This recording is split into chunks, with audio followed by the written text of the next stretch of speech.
hidden in the light. You say the world is turning, but I can't feel the spin. Show me where the truth begins, let it pull me in. I've been lost in the silence, waiting for a change, caught in the middle of a storm I can't explain. Show me the way to rise above. Show me the strength that comes from love. I've been walking in the shadows, chasing dreams I can't define. Show me the truth, give me a sign.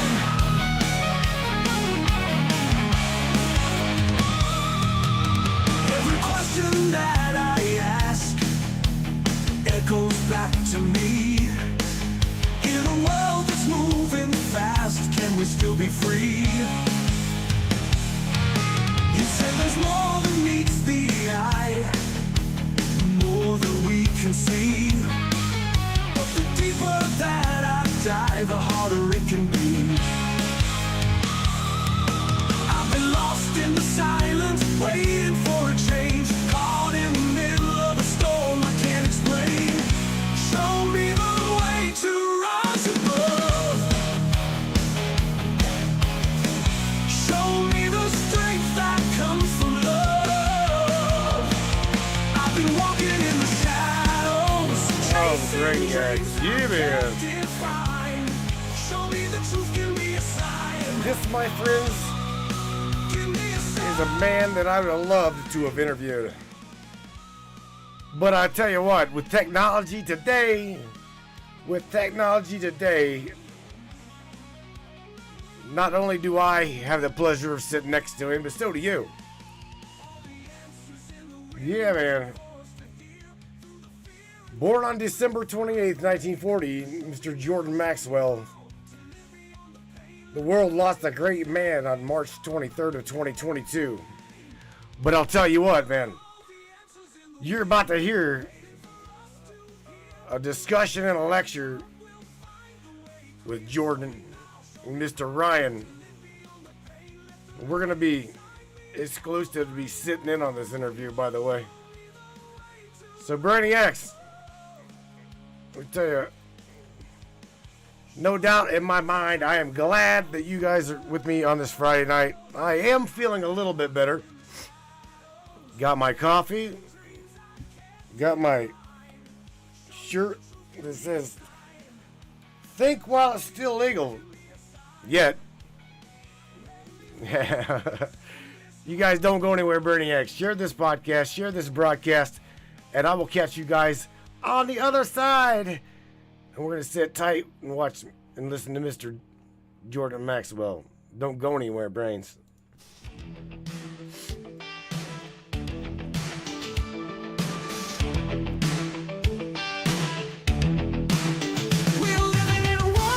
And mirrors lost inside the twisted game.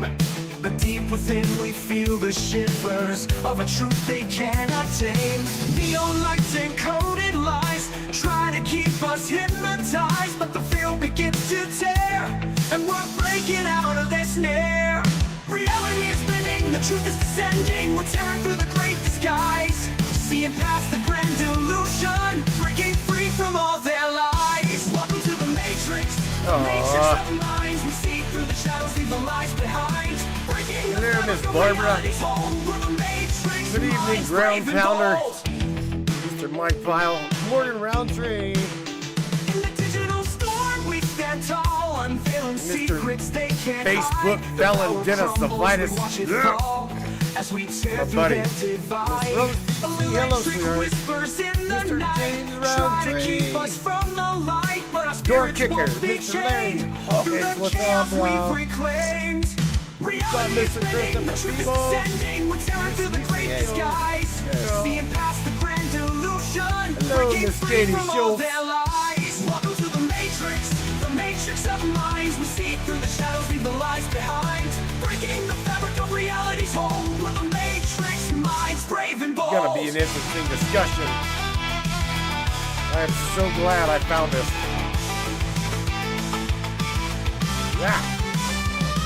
Well, the warriors of the There he is. digital age, Well, crank it up, Brainiac. turning the page through the surface Yeah. we find our way.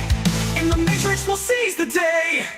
Reality is bending, the truth is descending. We're tearing through the great disguise, seeing past the grand illusion, breaking free from all their lies. Welcome to the matrix of minds. We see through the shadows, leave the lies behind, breaking the fabric of reality's home. We're the matrix minds, brave and bold. Welcome to the matrix of minds. Together we rise, we're the ones who'll find. In this digital realm, we're taking a stand. We're the matrix minds, hand in hand.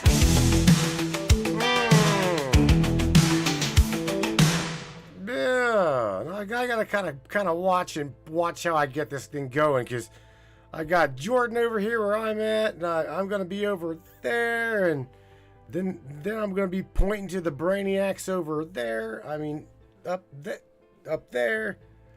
Oh man, we'll get this going. Everything gonna work. Everything gonna work out just fine. Yeah, you guys, those of you that do know Jordan Maxwell, he's been in our lives for quite some time. Like Miss Tammy Bonham said, I think she said that he is the one that opened her eyes to the straw man. Jordan Maxwell goes back a long, long way. He is no stranger to extraterrestrial discussions, close encounter discussions. This man was just absolutely mind-blowing, fascinating. So nevertheless, I'm going to go on over here and press play on this, and we're going to get to hear Mr. Jordan Maxwell. This is one hell of an interesting discussion. Let's go. I was speaking at a UFO conference over in Palm Springs, California, and I was speaking at a conference there. And this guy I noticed was dressed typical like a hippie. Had the psychedelic shirt on and thongs but he had long hair all the way down his back, long hair, blonde, and was very soft-spoken. And he presented himself as just a hippie, but I knew instinctively he was not, because his mannerisms spoke of culture, money. His whole mannerism was, he's not who he's portraying himself to be. And so he came over to me and he said, Jordan, I'd like to take you to dinner across the street. I want to talk with you. And I thought, that's interesting. Whoever this guy is, he looked to be about maybe 30, 35. And he said, I want to talk with you. I have something to tell you. So would you go to dinner with me? I said, sure. So we go across the street. It was in Palm Springs during the summer. It was very warm at night. We went to a Mexican restaurant, sat outside, and it was a beautiful night. And he said, I have something to tell you. He said, it's not going to happen right now. It's going to happen later on in your life, so you don't have to worry about it now. But one day, you're going to have two men come to you, and they're going to ask you to go with them to a very important city on the East Coast. And they will not threaten you. There will not be any threats, but they're going to ask you to come with them. And they're going to bring you to a very important place back east, where very powerful people are. And they're going to, and the reason why they're coming for you is they have a business proposition they want to make with you. They got a business proposition. They want to talk with you about it. And he said, you can agree to go with them because they will not harm you. And he said, they're just businessmen. And he said, but when you go, the building you will go into has, I can't remember if he said 12 or 13. I think he said 13 steps. Maybe it's 12. Anyway, he said, but there will be beautiful marble steps, and there'll be 12 of them. When you're walking up those marble steps, you remember I told you that this was going to happen. And the two guys will be bringing you to meet a very important man. And he says, and the proposition is going to be simply this, that if you can do your work and leave certain subjects alone, do whatever you want, talk about anything you want, on all of this, the religion and philosophies and all this stuff. Do whatever you want here, but leave these subjects alone. Forget them. Don't even talk about them. Then if you can agree to that, they will then, he said to me, they will make you their golden boy. You will be on magazine covers, you will be in newspapers, they will promote you in movies, and you'll be living very good. And they will protect you and promote you, and you'll have a very good life. And so I said, suppose I decide I don't want the deal. He said, they're not going to threaten you. It's just a business deal. And what they will say to you, what this man will say to you, well, if you cannot agree to this, then we will have to consider you to be our enemy. And we will have to act accordingly. And he said, then, and they made a very big point of this, he said, they will tell you that you don't need to make a decision now. You tell them how long you want before you give them a decision. If it's 6 days, 6 weeks, 6 months, it doesn't matter to them. They don't care. You tell them how long you want to think about it. Whatever you tell them, they will accept. But when the day comes that you set, you have to give them an answer. Are you with us or against us? And he says, and at that day, you have to give them an answer, because they're very serious. They can make you or break you.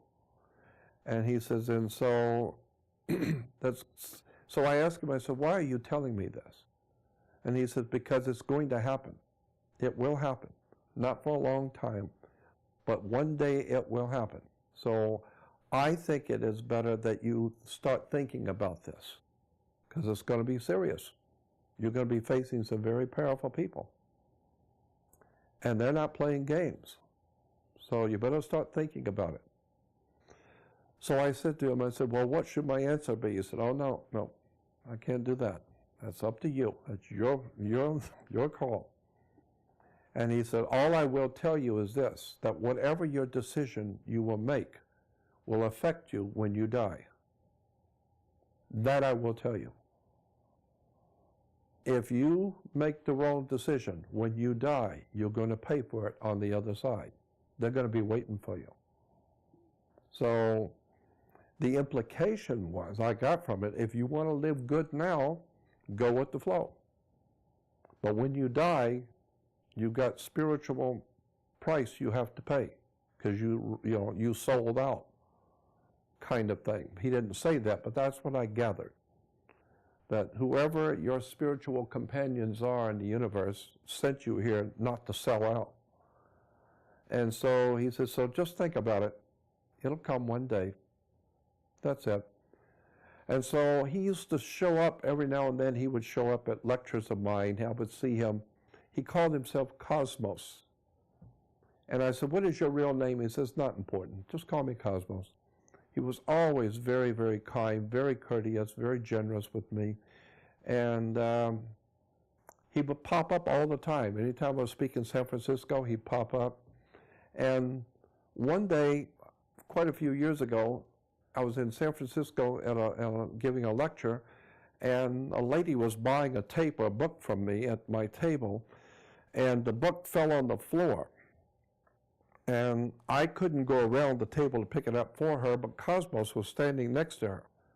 So he leaned down to pick it up for her. And when he did, a medallion fell out of his hippie shirt. And the moment I saw it, I knew what it was. It was a brilliantly designed double-headed eagle, Masonic double-headed eagle, with a triangle of a red, probably ruby. It was about that size, but it had a triangle ruby with 33 embedded on it, cut on the ruby.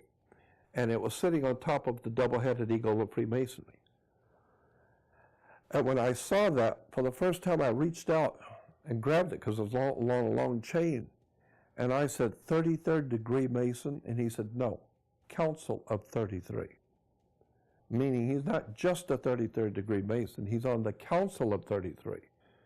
In Washington, D.C., there are 33 men that run World Masonry. And it's called the Council of 33. And he's on it. And I said to him, I said, Cosmos, were you a 33rd degree when you talked with me a few years ago in Palm Springs? He said, yes. And I said, I don't understand what's going on here. And he said to me, Jordan, you go all around the world talking about political leaders, talking about the Queen of England, you badmouth the Pope, you badmouth people, you jumping on everybody and doing what you're doing. Has anyone ever harmed you? I said, no. Has anybody tried to arrest you or to frighten you or do anything to you? I said, no. And he said, have you ever wondered why? And I said, I've never thought about it. He said, no one has harmed you because of us. We are protecting you. We follow you everywhere you go. We know what you're doing, and we're protecting you. The Council of 33 is protecting you. And I said, I really don't understand this. And he said, you don't need to. All you need to know is that we are protecting you. We know exactly who you are and what you're doing and where you go, and no one's going to harm you. That is a task we've been given to protect you. I thought, wow. And then Dr. Shire signs my Masonic papers later on. That hasn't happened, what he said. Hasn't happened yet. So I wouldn't be a bit surprised if it does maybe in the future, if things really start to get big, and more people are hearing, and it gets to be big somewhere along the line, because I had an FBI agent back in the late 90s. An FBI agent called me from San Diego. I was in Los Angeles, and this guy called me from San Diego, and he said he gave me his name, Special Agent somebody from San Diego, and I said, just hold on. I said, I'll call you back, and I hung up. So I called information in San Diego and got FBI's phone number. I called that number and I asked for him, and he comes on the phone. So now I know he is FBI. So I said, okay, now talk to me. And he said, I'm calling you as a social call. It's not business. I just want you to know that the people who work in the FBI, the working class people, we know who you are and what you're doing, and we like what you're doing. We don't have any problem with what you're doing. Many of the people in the FBI like what you're saying. And right now, he said, I just want to let you know your government does not see you as a threat. They don't care what you're talking about the Pope and about religion. They don't care about that. And they don't really see you as a threat because you're not talking about arms and overthrowing the government. So they don't see you as a threat at all. But he said the reason why they don't see you as a threat is because they know people are hearing you, but nobody is listening. But when people begin to listen to you, now we're going to have to look at you again, because now you could be politically dangerous. So as long as we see people are just hearing you like they hear everybody else, it's fine. But if we see people starting to listen to you, then we'll have to take another look at you. And he said, but right now I want to tell you one thing for sure. We in the FBI and your government does not see you as a threat. But if ever you're going to seriously be in trouble, let me tell you who your enemy will be. It's going to be the church. It's most likely going to be the Catholic Church, but it's going to be the church. Christian church will be your enemy, because the Christian church is the biggest organized criminal syndicate in the world, and we know it. The people who are actually running Christianity, both Protestant and Catholic, behind the scenes are the world's best criminals, and we know that. So he says, so when you're messing with the church, you're messing with underworld criminal syndicates. Money, politics, sex, drugs, the whole thing. They're running it, and we know that. So the government, your government doesn't see you as a threat, but You keep messing around with the church and the Pope, they're going to see you as a threat. So I have a young friend who was double dating with another guy, and he called me after a couple of days later. He said, yeah, I went out a couple of nights ago with my girlfriend, and we double dated with another couple. And he said, this other guy was a Mossad agent. And he said, so at dinner, I asked him if he knew anything about you. And he said, yeah, Israel knows all about Jordan Maxwell. We're painfully well aware of him, yes. However, there's nothing we can do about him because he doesn't suggest taking up arms, guns, nothing. So he's only talking, so there's not much you can do about it. But he said, but Israel feels that he could be a very serious threat to Israel if he undermines our religion. If he undermines the Jewish religion, that will reflect on Israel politically in the Middle East, and that would be very dangerous. So we're watching him. But there's not much we can do about him right now because he's not suggesting overthrow of governments or anything. So I just think those little incidents are interesting. I was speaking at a conference in Pasadena, mid-90s. And there was like 600 people in the audience. It was a very big conference at a big hotel in Pasadena. And I was a keynote speaker on Saturday morning. I spoke for 2 hours. And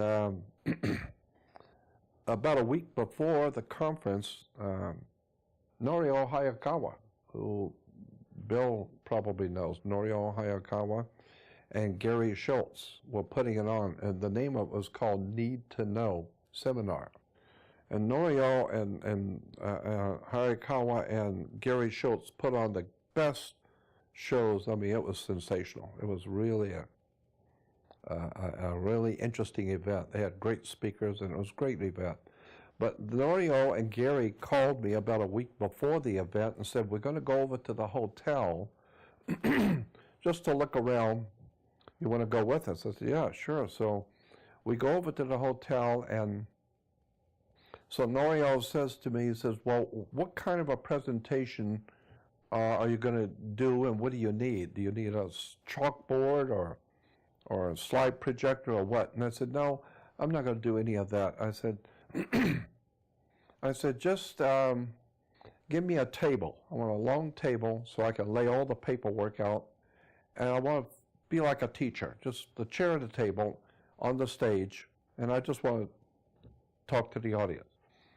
And so Norio said, well, I'll tell you what we'll do. We'll put a camera behind you, a video camera behind you. We'll have a guy on a bar stool sit behind you, and right here, so that when you pick up a document, they can zoom in on it and everyone can see it in the ballroom, because it'd be closed circuit television.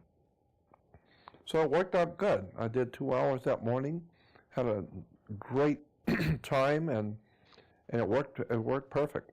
And so the guy was sitting right behind me with the camera right here. And afterwards, toward the end of the evening, when we were getting ready to leave, the cameraman said, Jordan, would my wife and I would like to have you come over and have dinner with us tonight. We live right here in Pasadena. I said, sure. And so he and I are sitting in the front room. His wife's in the kitchen fixing dinner. And we're just sitting and talking about stuff. And after a little while, she comes out from the kitchen and says to him, she said, have you told him yet? And he said, no, I didn't tell him yet. I wasn't going to tell him till after dinner. And I said, tell me what? And he said, well, I might as well tell you now. He said, I've told this story to so many people. My wife has heard it so many times, but now I'll tell you. He said, when I was like 15 years old, I was back east on the East Coast, and he said I was thumbing my way north to go stay with my cousin for the summer vacation. And I was out the road thumbing my way, and he said an old man in a pickup truck, and he was very old, And he said that pickup truck was as old as he was, and it smelled terrible because he had been smoking cigarettes, cigars, pipes, anything that would burn he had been smoking. And he said it was an old man, a dirty pickup truck, and it smelled terrible. And he said, but the moment I got in the truck, that old man started telling me every single thing about my life. He knew all about my life, my mother's life, my father. He knew there was nothing about my life and my family he did not know, and he was right exactly on. He told me about my girlfriend, about my dad's business, about my mother, and who she was before she got married. He said there was nothing he didn't know. And he said, I was just amazed listening to this old man. And he says, then when he let me out, he said everything he told him, he said, when he let me out, he said, everything I have been telling you was to get your attention and entertain you. Now I'm going to tell you something important. After you're 50 years old, you're going to be on the west coast of this country, after 50. And one morning, you're going to be on a stage with a man sitting at a table with a bunch of papers, and he's going to be speaking to a very large audience.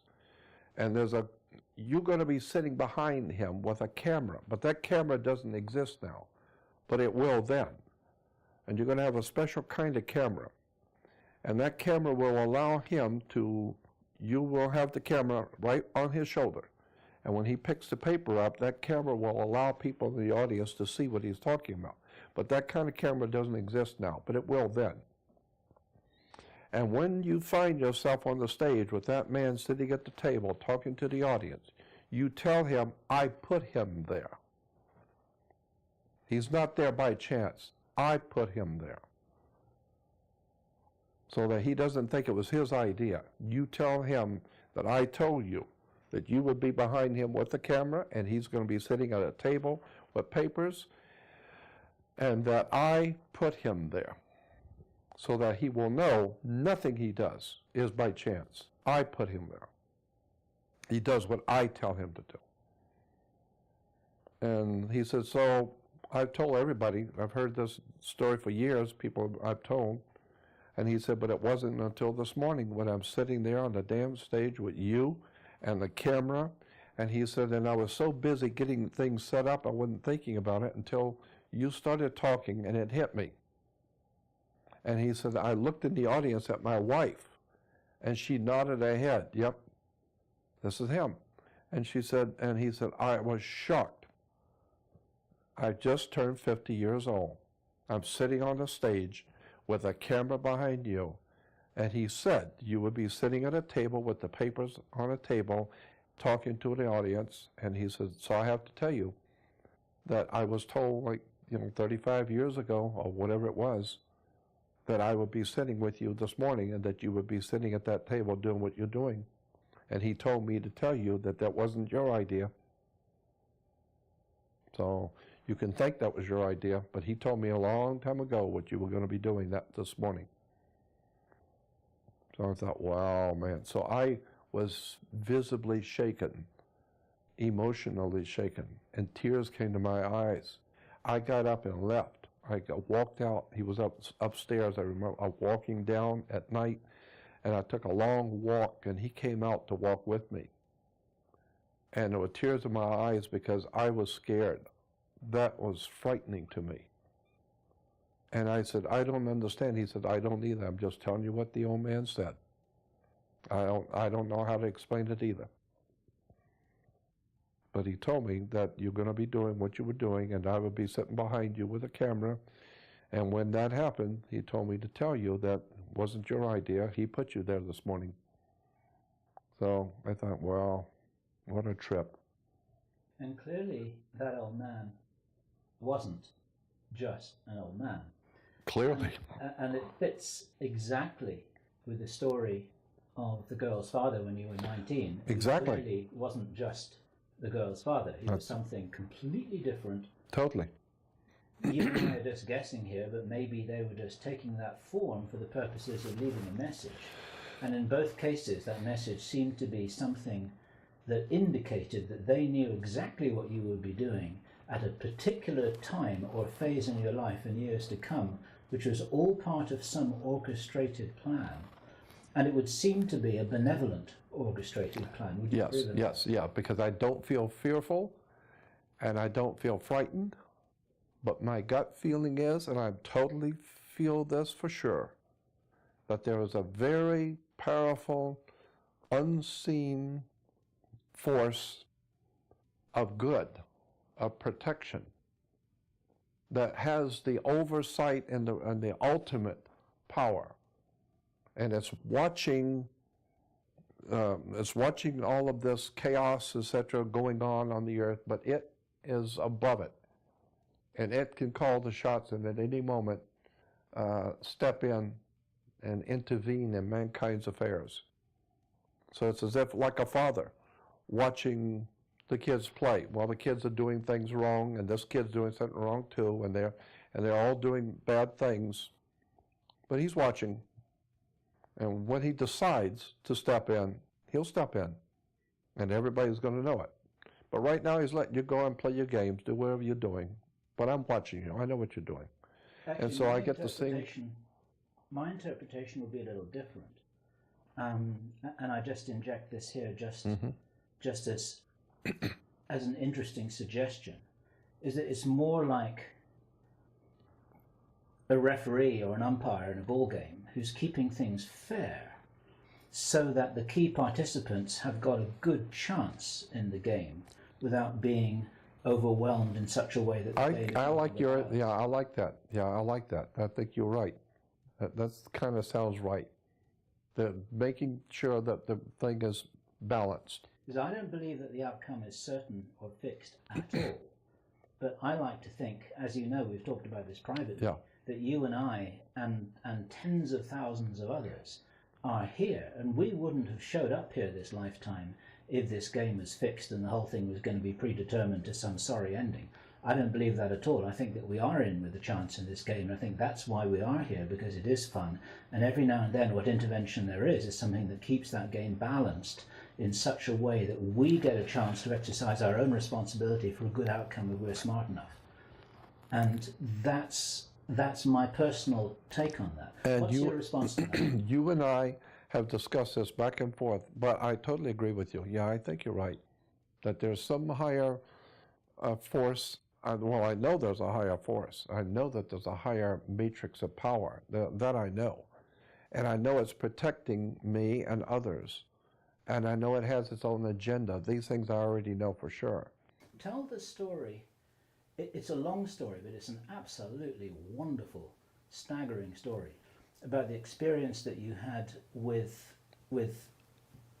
Paul Tice and Paul and Ivy. And Ivy. Yeah. Up in the Nevada desert, right. Near Area 51, yeah. Rachel, Nevada, the little alien, right. in the desert. Do tell that story. I had a friend, a Mexican friend, who worked at General Motors. He was upper management at General Motors in Los Angeles, and he was getting married, and he lived in Palmdale, which is about 50 miles north of Los Angeles. And so he was getting married, and so he wanted me to be the best man at his wedding. And so the idea was that Saturday morning, we get married that night, Saturday morning I was driving up to stay with him while they were getting ready for the wedding that night. And so I went up to stay with my friend, and while the girls and the girl and her mother and her girlfriends were out shopping and whatever. And so the girls went out to the market. And they came back from the market, and there was an old guy in an old beat-up car following them. And when they got out of the car, he gets out of the car and follows them up to the house. And Carlos and I are sitting out looking at this old guy coming, and he said, "Who is this?" I don't know. And so when she comes in, she said, "This man met us in the market." And he said, "I know that you're getting married tonight, and the best man at your wedding is at your home, and I need to talk to him." And she said, "How do you know I'm getting married?" He said, "I already know who you are. I know you're getting married, but the best man at your wedding is at your home, and I need to talk to him." So she said, you know, she obviously didn't see him as a threat. And so I said to him, well, that's me, so talk to me. He said, I've been told to tell you something, that a year and a half from now, you're going to have an extraordinary encounter with your friends from out there. And they sent me to tell you that. And the event is going to happen way out in the desert. And I said, well, sometimes I go out in the desert here in California and look for UFOs. And he said, no, no, no. This is not going to be in California. It's going to be east of here. And it's going to be way out in the desert. You're going to be way out in the desert. And they will pick the time and the place, not you. But it's going to be a year and a half from now.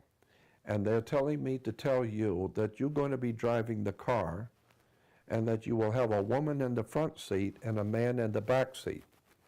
And they will see to it that you have a woman in the front and a man in the back. And the reason why is because they want both a woman and a man to be a witness to what's going to happen. But the event is for you, not for them. But they want two witnesses. But they want a woman and a man to be a witness. But it's for you. Your friends are going to show themselves to you. Year and a half. And that's it. Well, he left. And a year and a half later, I was speaking in Mesquite, Nevada, at a big UFO conference for Bob Brown. And that was in Mesquite, which is like 60 miles northeast of Las Vegas. And I had brought with me my lady friend from Hawaii, who was a talk show host from Hawaii, Ivy West, and my publisher friend who was living in San Diego, where I was at the time too, my publisher friend, Paul Tice. And so Paul was in the back seat and Ivy's in the front seat, and I'm driving. And we're coming back from Mesquite Sunday morning early, and just as we're getting into Las Vegas, I said, out of nowhere, I said, have either one of you ever been to Area 51? They said, no. You want to go? I said, yeah, let's do. Well, I had been given an invitation to go to the Little Alien by Joe and Pat Travis, who owned the Little Alien, because they used to hear me on my show. I used to do a radio show, a late night talk show in Las Vegas. And so they would hear me. So they used to call me and say, come up as our guest, come up and visit. And so I never did. But so we decided, okay, we'll go. So I called them, and they said, yeah, come on up. So on the way up, it's 135 miles north of Las Vegas in the high desert of Nevada. It's a little Mickey Mouse, and I do mean small, little establishment out there in the middle of nowhere. And it's actually just a big restaurant bar, and then there's about 6 or 8 mobile homes which are rented out the rooms like a motel, but they're little mobile homes. They rent them out like a motel. And then there's a mom and pop grocery store and a little service station, and that's it. You know. And it's called Rachel, Nevada. And so, and across about a mile or so to the mountain, on the other side of the mountain is the military base, Nellis Air Force Test Range, and very highly secret stuff going on out there. So anyway, we're driving up, and so I told Ivy and Paul about the prophecy, and I said, here it is, and exactly a year and a half later, and he said I'd be driving on a woman in the front seat and a man in the back. So I said, don't be surprised if, something happens to us. I don't know. So I'm glad I told them before it happened. So we get up there, and that night we're sitting around at the bar and talking, and so when they were getting ready to close, I asked Joe and Pat, the owners, I said, where do we go to see UFOs? Because it's a very famous place, Area 51 for UFOs. So Joe said, Joe's with his cold humor, he said, you don't have to go anywhere. They saw you. He said, just sit out here in the car. They'll find you if they want you. And so Pat said, well, if you want to go where all the tourists go back out on the highway. And this is out a highway out in the middle of nowhere. This little Mickey Mouse place out there. And so she said, go back out on the highway and go back toward Vegas exactly 19 miles. Put it on your speedometer, exactly 19 miles. Because at the 19-mile marker, you will see a big mailbox and a big parking area and a road. Park at the mailbox. And all there was one of the flight paths is over the mountain right there. So anything coming in or going out is going to go over your head. So if you're going to see something, most likely that's where it will be. So go back to the mailbox. So we get in the car, I'm driving, a woman in the front seat and a man in the back, and I get out on the highway, and instead of turning right, which she just said, to go south, I turn north. Turn left and go north. Ivy didn't catch it, and Paul didn't catch it. We're just talking, and we didn't realize we're going the wrong way. So we slowed down. Now it was like 11:30, 12 o'clock when we left. When we got out to the 19-mile, we were slowing down, and then Ivy says, wait a minute, we're going north. She said, go south. So I said, all right, well, why don't we just turn around and go back? We got the room for the night, and we'll go back out tomorrow night and do it right. So she said, okay, so we'll stop. Well, now it's like midnight, and it was totally overcast. You couldn't see nothing, totally overcast.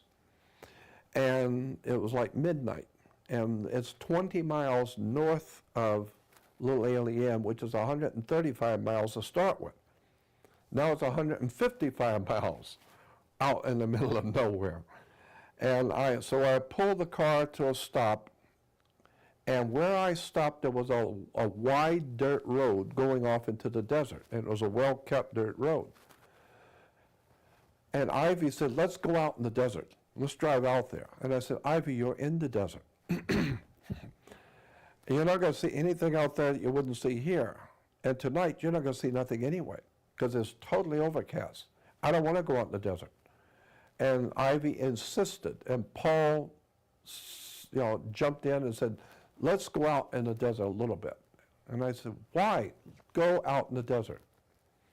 So I drive out in the desert, I'm driving out, I go out 2 or 3 blocks, and all of a sudden I got this overwhelming feeling that we had done something wrong, and I was legitimately scared that we had done something wrong. And I said, Ivy, I'm getting out of here. I don't know what it is. We didn't see any sign that said stayed out. No, nothing like that. I just felt something was wrong. I stopped the car, I backed it up. And just before I took off, Ivy and Paul jumped on me and said, just stop the car. There's no signs, no bases or anything. Just stop the car, we'll get out for a minute. I said, Ivy, something is wrong, I'm feeling it. I want to get out of here, I'm serious. And she stopped the car. We'll get out for a minute. So I turned the key off. We get out, and when you shut the door and the lights are off, there's no stars, no moon, it's totally overcast, it's pitch black. No light, period. And you have to hold on to the car. I can hear voices, but you can't see anything. And it's a spooky feeling. I've never had that experience before. And in the total darkness, any light you see immediately. And so while I'm we couldn't have been out of the car 30 seconds, not even 30 seconds. And all of a sudden, the cloud opened up, like a little bit of an oval opened up. And you could see stars. Well, the moment it opened up, we all 3 saw it, because there's no light. Any light you see immediately. And Ivy said, look, the clouds are opening. And when she said that, 2 bluish-white disc-shaped things, glowing bluish-white, were absolutely gorgeous, beautiful. They came in when the clouds opened up, but when they came in, they didn't fly in. They kind of floated. They just floated in, and they floated close to the cloud above them so that the light was reflecting on the cloud above them, bluish white, and they were glowing bluish white. And as they came in, 2 of them, beautiful saucer-shaped things, very slow. And while we're watching, 5 more came in behind them. Now there's 7 bluish-white discs, and they come over us all of a sudden and stop. I was absolutely frightened. I've never seen anything as beautiful and awesome and otherworldly than 5 glowing bluish-white disc-shaped things stop over you. And instantly they change. And they would, in a quarter of a second, boom, they all change positions. I thought, God, how'd they do that? And then all of a sudden, boom, boom, boom, boom, and change again, and locked. And I was shocked. I know what the G-force for moving something that quickly. I mean, like that, and it was locked and stayed in place. And I said to Ivy, I'm getting out of here. I don't know what this is. I don't want to know. I'm scared. I want to get out of here. And I got in the car. I cranked it up, and Ivy and Paul loved it. They said, God, look what they're doing, how beautiful they are, 7 of them. And I said, get in the car, you're going to walk home, I'm leaving.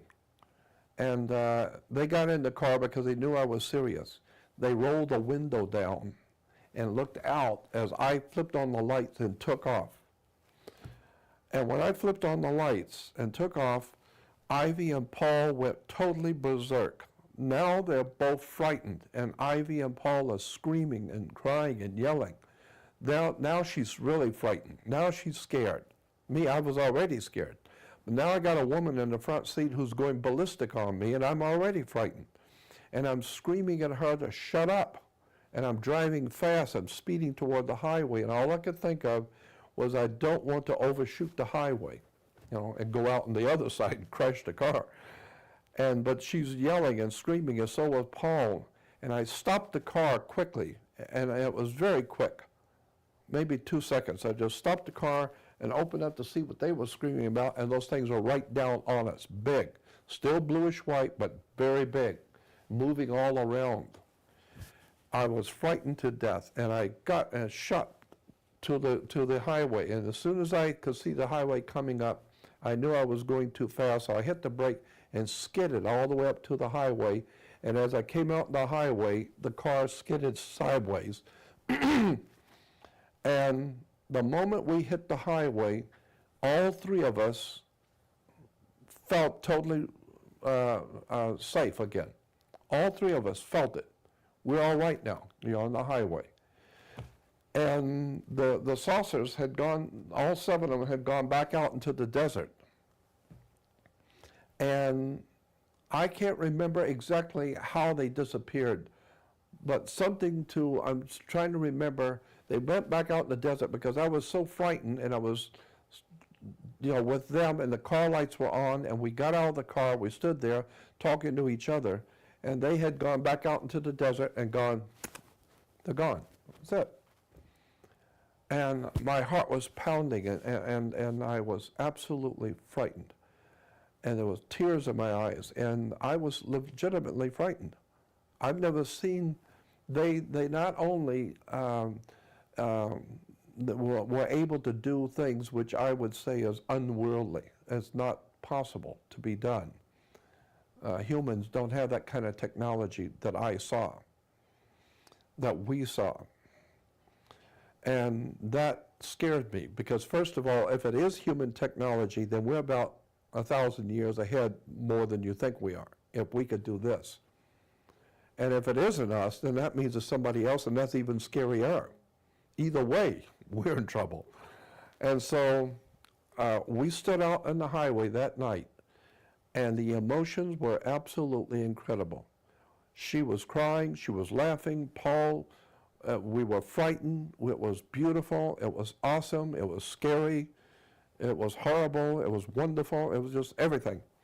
Just blowing emotions. And we were like children who had been frightened. And when we finally decided to go back, I'm driving back slow, it was shaking, And we go back and we have already got a motel. We will stay in one of the mobile homes. And when you go into the mobile home, you go in from the middle of the thing. So you walk directly into the mobile home that we were staying into the bathroom. And on both sides of the bathroom are bedrooms. And one bedroom had 2 beds and the other had 1. Well, I'm not about to sleep by myself after this. And Ivy is a woman who could take care of herself. If there's ever going to be a street fight, I'd like Ivy to be with me.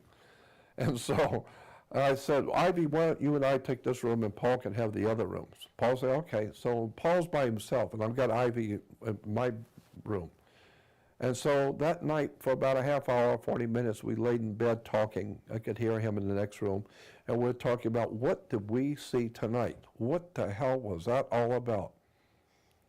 Was that our technology or somebody else's? Well, all 3 of us knew that was not human. What we saw tonight was not human. So the next morning when I got up, Ivy and Paul had already gotten up and gone to the restaurant to have breakfast. And when I went over there, they're sitting at the table with a bunch of people around talking to them. So I figured they're telling them what happened to us last night. No.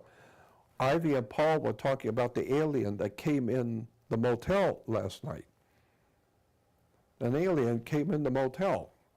I was sleeping. I slept through it.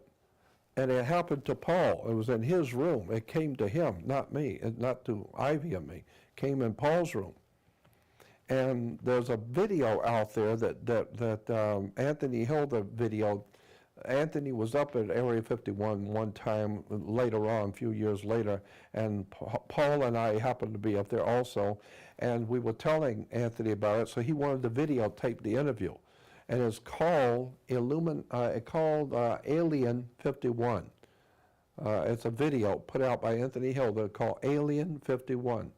And in there is Paul Tice and myself at Area 51 telling the same experience. So you'll hear Paul tell it himself, what happened to him. And Paul did not want to talk about it because it scared him. He was legitimately frightened. This alien came into Paul's bedroom. Paul said he fell asleep. He was sound asleep. And all of a sudden, a light came on over his head, woke him up. And it was a light green light. And he said, very light, it wasn't very bright at all, but just enough to woke him up, and it was a light green light. And he said he looked up and it was an alien's face with the big eyes, the normal alien-looking face, but you could see through it. It was a hologram. You could see through the face to the ceiling. And he said then the hologram went down the ceiling and hit the wall and came down till it was even with him sitting in bed. And the aliens was now even with him telepathically. Ask Paul, what are you doing here? Who are you and what are you doing here? And Paul says, I could understand it well. I knew exactly what he had asked. And I'm trying to think the answer rather than speak the answer. I'm thinking the answer. And he said, when I started to answer him, he said, all of a sudden that thing went through his memory track. He said, everything that ever happened to me in my life, I saw in an instant. Everything. He said, it was able to download my psyche and my brain to see everything I'd ever done. And he said, I knew I had no control over it. I was just seeing everything in my life going by. And he said, then this alien told me, telepathically said, you're okay, you're all right. And he said, and then it went through the wall. But the other thing he said, while it was talking to him, the room was moving. He said, I could see the door going past the alien. I could see the window going past the alien and the door coming back around. And he says, in my mind, I was seeing the wall circulating, but it was staying where it was and not moving. And he said, when the alien told me, you're all right, you're okay, it backed out and went backwards and went through the wall. Well, Ivy said that she was laying on her left side looking into his room, and she said when she woke up, something woke her up and she saw this glowing green color on his wall. And the moment she woke up and saw that, she said a small, tiny pin light, a red little light, came through Paul's room and zipped in and came right over the top of her. And she was paralyzed. She said, I couldn't move, I couldn't scream, I couldn't do anything. I couldn't move. This little red thing was sitting over the top of me. And she said, and I saw the light go. It went. That little red light shot back out and followed it, and it was gone. And she said, so I got up and went in there and sat with Paul. She said, you were sound asleep. And she said, and so Paul said that this thing had told him, you're okay, you're all right, and it left. And so I'm listening to this, and I said, I didn't see anything. And when I said that, Pat Travis, the owner of the restaurant, she's very knowledgeable about UFO stuff. And Pat said to me, she said, no, they know who you are. They were just playing with your friends. They just play this way. Sometimes they'll do this to people just to scare them. They were playing with your friends. But they know who you are, and they're not playing with you. And so I thought, wow, to have her say something like that. And so, but that's exactly what, the old man had said. Oh my God, Brains. What do you think so far? Hopefully, like I said, hopefully you guys are enjoying this little commentary here with Jordan Maxwell. I've wanted to watch this and wanted to share this with you guys for quite some time.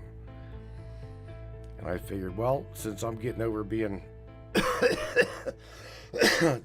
getting over being sick, I figured, what the hell, better day than Friday. Let's do it Friday.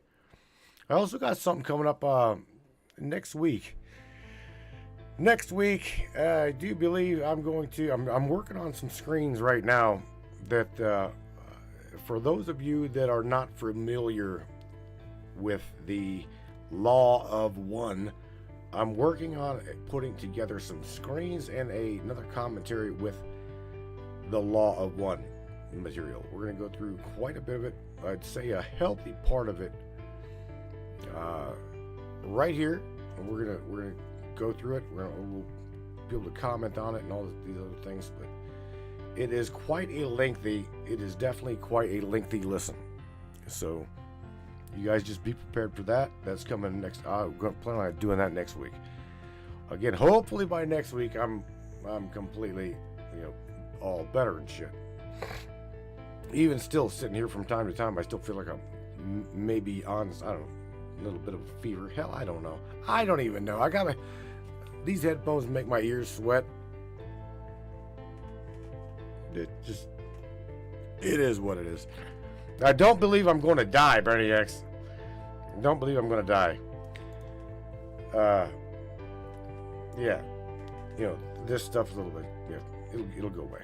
Anyway, nevertheless, like I want to say, I also want to give a shout out to any of you that have not subscribed to the Matrix. Please, please, please, if you enjoy the broadcasts at all, I ask you to please smash that subscription button.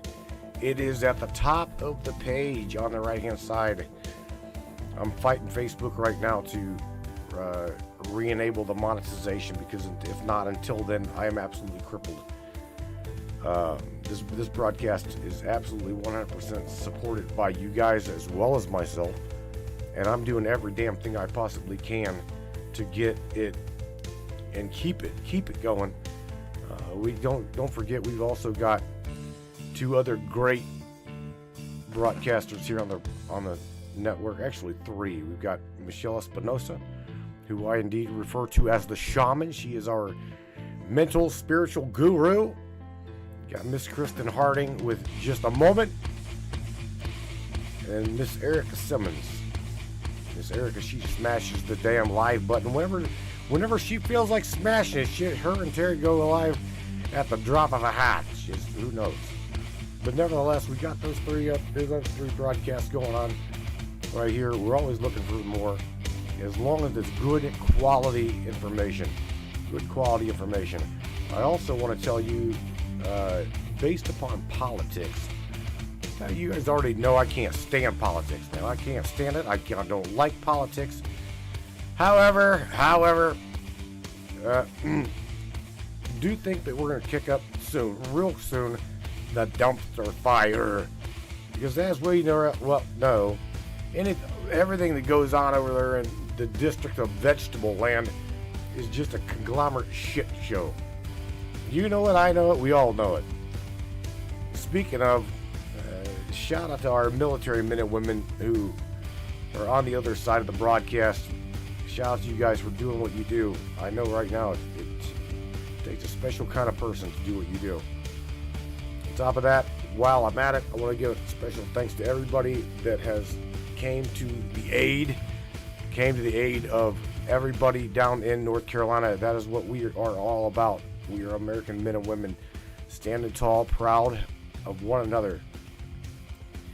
And I'll tell you what, man, whenever we've got our eyes open to things like that, situations like that, it is amazing. So this specific little break right here goes our hats off to the men and women in uniform for having your eyes wide open. Eyes wide open to just a masquerade is just an illusion, right? At least in the land of vegetables is. Crank it up, Brainiacs. Just a masquerade by the Matrix Minds. And we'll see you on the other side's break.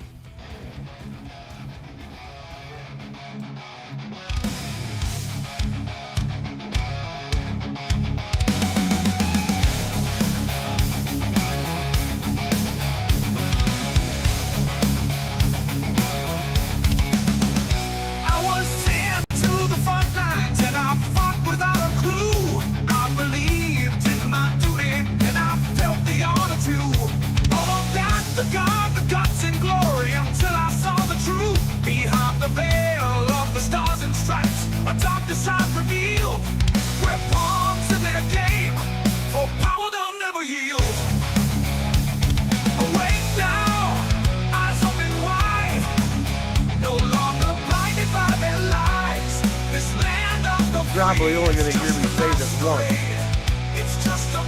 but it's probably going to take the strength and the soul of the vets to get this country back. Did I say that? I did, didn't I? Heroes, but we're really their expendable tools, sent to fight their battles in wars like ignorant fools. But I won't march to their beat, won't play their game. Really, listen to the words to this. Listen up, listen. Awake now, eyes open wide, no longer blinded by their lies. This land of the free is just a masquerade. It's just a masquerade for the powerful few. A sacrifice is made. They call it patriotism, but we're really the expendable tools, sent to fight their battles and wars like ignorant fools. But I won't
Cove and mystic charms, where magic meets the mundane and the extraordinary becomes everyday. Are you ready to gift yourself with the whispers of ancient power stones? To the feel and hear the echoes of our ancient past? Dive into a world where each pendant tells a story, where rare stones hold secrets known only to the universe itself. At Crystal Cove, our collection isn't just jewelry.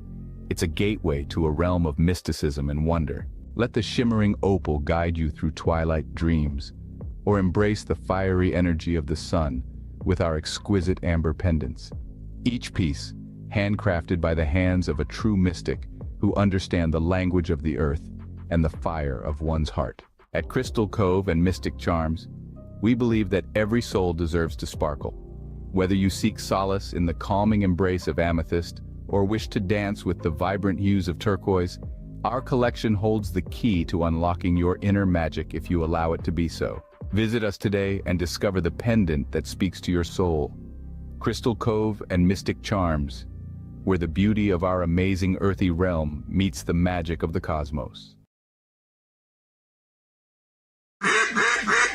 Hey there, Hunter. Go check out our friends at Colorado Custom Game Calls. They are all about creating a high-quality, custom, unique game calls at an affordable price. They are here for hunters that can't and won't pay upwards of $180 to $200 per game call.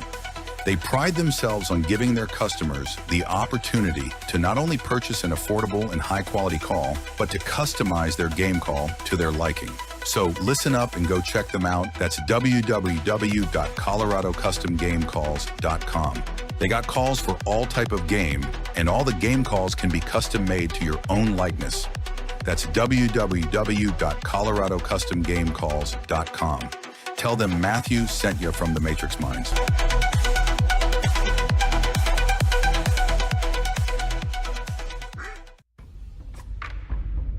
What is up, all my beautiful and gorgeous souls? I am Michelle Espinosa, otherwise known as the Shaman, through the Matrix Mind Media. So tell me, how many times have you wished that you had that special power of prediction? You know, to know what was going to happen before it actually happened and took place.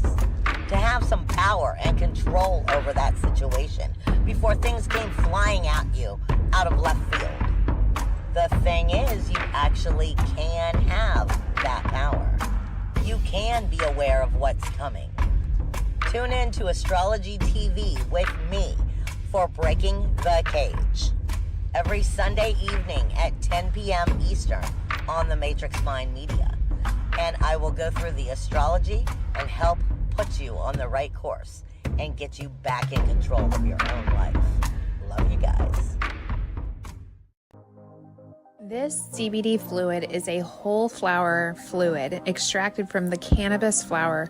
We don't use any heat, butane, or chemicals when we extract, so we get all of the components of the plant. All the CBD, CBG, CBA, all the terpenes, all the flavonoids. This allows our body to absorb at 60 to 90% rather than the average of 6 to 10% absorption you would get with a CBD oil. Because our bodies are made up of mostly water and this is a fluid, it's highly absorbable so that you're getting 500% more nutraceuticals per dose. We also have this available in our CBD spray as well as a muscle rub with all kinds of botanicals.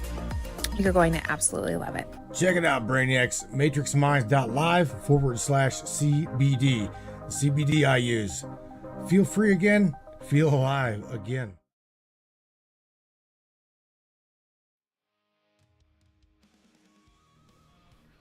Yeah. Brainiacs. Man. Alrighty. Let's get it back at it, no doubt. I hope you guys are enjoying yourself. We're also, I just want to let you know, we are streaming over on Rumble. So shout out to everybody over there on the Rumble channel. I do see you guys over there. The chat you guys see scrolling up in here, this is the main Facebook page. This is the broadcast page on Fedbook. When we get enough of you over on Rumble, odds are you're not going to see the Facebook chat up there scrolling right above me and Jordan. You're going to see just the Rumble chat. Because I'll tell you right now, we have all had about enough of Facebook's bullshit. Not just you, me, even, you know what, even she's mentioned, you need to leave Facebook. Ava the AIs, what do you mean? Where do I go? She's like, I don't know where you go, but just get off of there. She's even told me, she's like, just to hell with it, just create it. Create something. Okay, yeah, I'm just gonna create something. All right. Easier said than done, Ava. Keep waiting for the day whenever AI can, like, you tell it what you want, and the next thing you know, blam, it's just there. Because creating a platform like Facebook, it ain't easy. It definitely is not easy. A lot of shit involved in that. But anyway, nevertheless, look, I'm gonna get right back here over to Mr. Jordan Maxwell. You guys don't go anywhere. Indeed, I'm enjoying this little lecture, this little discussion with him. I wish to God, again, Jordan left us in 2022, and I almost had the opportunity to talk to him, but he left me a little bit too early. That being said, brains, let's get right back at it, no doubt, with Mr. Jordan Maxwell, right here on the Matrix Mind. He's sitting co-pilot with me at the moment. Let's go, Jordan. Let's finish this story. So, a couple of days later, we left, and I drove Ivy back to the airport in LA. She went back to Hawaii, and Paul and I were living in San Diego, so we drove back. And I was working for a company called Truth Seeker Company in San Diego, and Paul was my publisher. And this all happened in the first week of December of '94. December of '94 is when I had this whole experience out there in the desert with these 7 UFOs and the alien coming into Paul's room. And so the late spring of '95, I was working in San Diego, as I said, rented a Chrysler convertible, and I told no one where I was going. And I drove back up to Area 51 by myself. I didn't tell Paul, told no one, even the people I'm working with. I just took off and went, and I rented a Chrysler convertible, and I drove up there, and I wanted to go back to where I'd had the experience. For some reason, I just wanted to go back. And so I got there, and that afternoon, about 4 o'clock, I drove out north, 19 miles, found the road, and drove back out on the same road. I wasn't going to stay out there when the sun goes down, or when it gets dark. I did want to go out there after the sun goes down, but when it gets dark, I'm not staying out there. And so I sat on the back of my car with my feet in the back seat, and I talked with them. And I said, look, I know you're here, and I know you can hear me. And I also know that you don't have any, you don't wish to harm me, and I know that. If you did, I wouldn't be here. So I know that you don't want to harm me. I want you to understand that I'm willing to do whatever it is I'm supposed to do with my life. If this is some kind of a spiritual experience I'm having, I want you to know that I'm willing to do whatever I'm supposed to do. But I have 2 favors I wish to ask of you. 2 things I would ask you. 1, don't take me anywhere. I don't want to be abducted. I don't want to go anywhere. Just leave me alone. And 2, don't frighten me in my bedroom. I don't want to wake up and be frightened in my bedroom. I got a bad heart, been through too much. Just leave me alone and don't take me anywhere. Show me what I'm supposed to do. Tell me what I got to do, and I'm happy to do. Don't take me anywhere or frighten me in my bedroom. And I said, thank you, goodbye, and good luck. And I got in my car, turned around, and went back and spent a couple of nights with Joe and Pat. And then I drove back to San Diego, never told anyone. About 3 or 4 weeks later, Paul Tice calls me and says there's a young lady he heard about down on Coronado Island in San Diego, Coronado, little island off the coast, and take a big bridge going over to it. And he said that she's a past life regressionist. And he said, I heard she's really great. Why don't you make an appointment with her and go see if she's that good? And if she is, then I'll go. And I said, no, if you want to see her, why don't you make the appointment? No, he said, you're much closer to her. You're very close. So you go see her. I said, okay. So I made an appointment. Her name was Kirin, K-I-R-I-N, Kirin.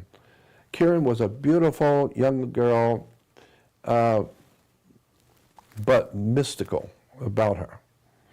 And so I drove over, I made the appointment, I go in, and so she has you take the watch off and your ring off and any metal, and I'm laying on a table like a massage table, and she's lighting candles around me and talking to someone.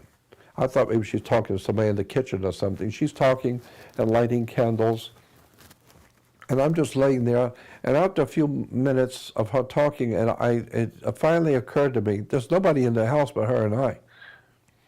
And so I asked her, I said, Kirin, who are you talking to? And she said, oh, I'm sorry. She said, I'm talking to your friends who brought you here. And I said, what do you mean brought me here? Brought me to your house? She said, no. Who brought you to the earth? You've been brought here to do something. They brought you, and I'm talking to your friends who brought you here. And I said, well, since you seem to be on good terms with my friends, why don't you ask them, what the hell am I doing here? Who are my friends? And she says, well, she said, you don't know who brought you here? And I said, no, why would I be asking you? I don't even know what you're talking about. She said, well, they're saying they're Pleiadians. I don't know, but that's what they're telling me. And they're saying that you're from the Pleiades, and they have brought you here to do something, that they have something for you to do. And I said, wow. So I said, well, while you're talking to them, ask them, what is it I'm supposed to be doing here? And she said, they're telling me to tell you, first of all, that you don't, because she's a past life regressionist. She said, they're telling me to tell you, you don't need a past life regression. You need to get this life straight. Don't worry about your past ones. Get this one right. And then she said, and they're telling me that you are brought here to be a channel. They're going to channel messages through you, but not for a long time yet, not now. But ultimately, that's what they're going to do, is they're going to use you as a channel, and they're going to put you into a position where you will be heard by important people. And when that time comes, they will speak through you. And she said, but they're telling me to remind you, you are not an ambassador, you are an emissary. An ambassador speaks for the government he represents. You do not speak for anyone. An emissary merely delivers a message. You're not speaking for anyone. And they're telling me to tell you, to make sure you understand that. So that you're an emissary, not an ambassador. And you will be able to just deliver the message, and the message will come from them, through you. But not now. There will come a time when you will be speaking before important people, and the people who are supposed to know will know who you are. You don't know, but they will know. And when they're listening to you, they will know who you really are. And so she said, so they're telling me to tell you, just get this one right. And then she starts laughing. And I said, what are you laughing about? And she said, they just told me something funny about you. She said, they told me about 4 or 5 weeks ago, you rented a Chrysler convertible and you drove up there and went out on the same road that they saw you the last time, and you didn't want to go out there at night because you were scared, but you went out in the afternoon and you sat with your feet in the back seat. And I was thinking, I never told anyone this. She was exactly right. And she said, and you sat with your feet in the back seat and you said to them that you didn't mind doing what you're supposed to do, but you didn't want to be frightened in your bedroom or abducted. And they thought that was funny. They got a laugh out of that one. And I said, why would they think that's funny? And she said, because if you knew where you have come from and what you look like where you came from, as opposed to what you look like now as a human, you think you would be scared. Wait till you die and go back to where you come from. That's really going to be a shock to you. And she said, so they just thought that was humorous. You don't want to be frightened? Wait till you die. You've got a real trip coming. when you go back to who you really were and where you've come from. And she said, but they're telling me to tell you, no one's going to harm you. We've given you something to do, and we have been watching you from day one. And so just remember, we're watching you, and you will do whatever it is we have in mind for you to do. And I thought, wow, man, I've never heard such stuff in my life. It's an incredible story. I don't know. I'm just telling you what happened. And it all fits together, right? Yeah, it all kind of...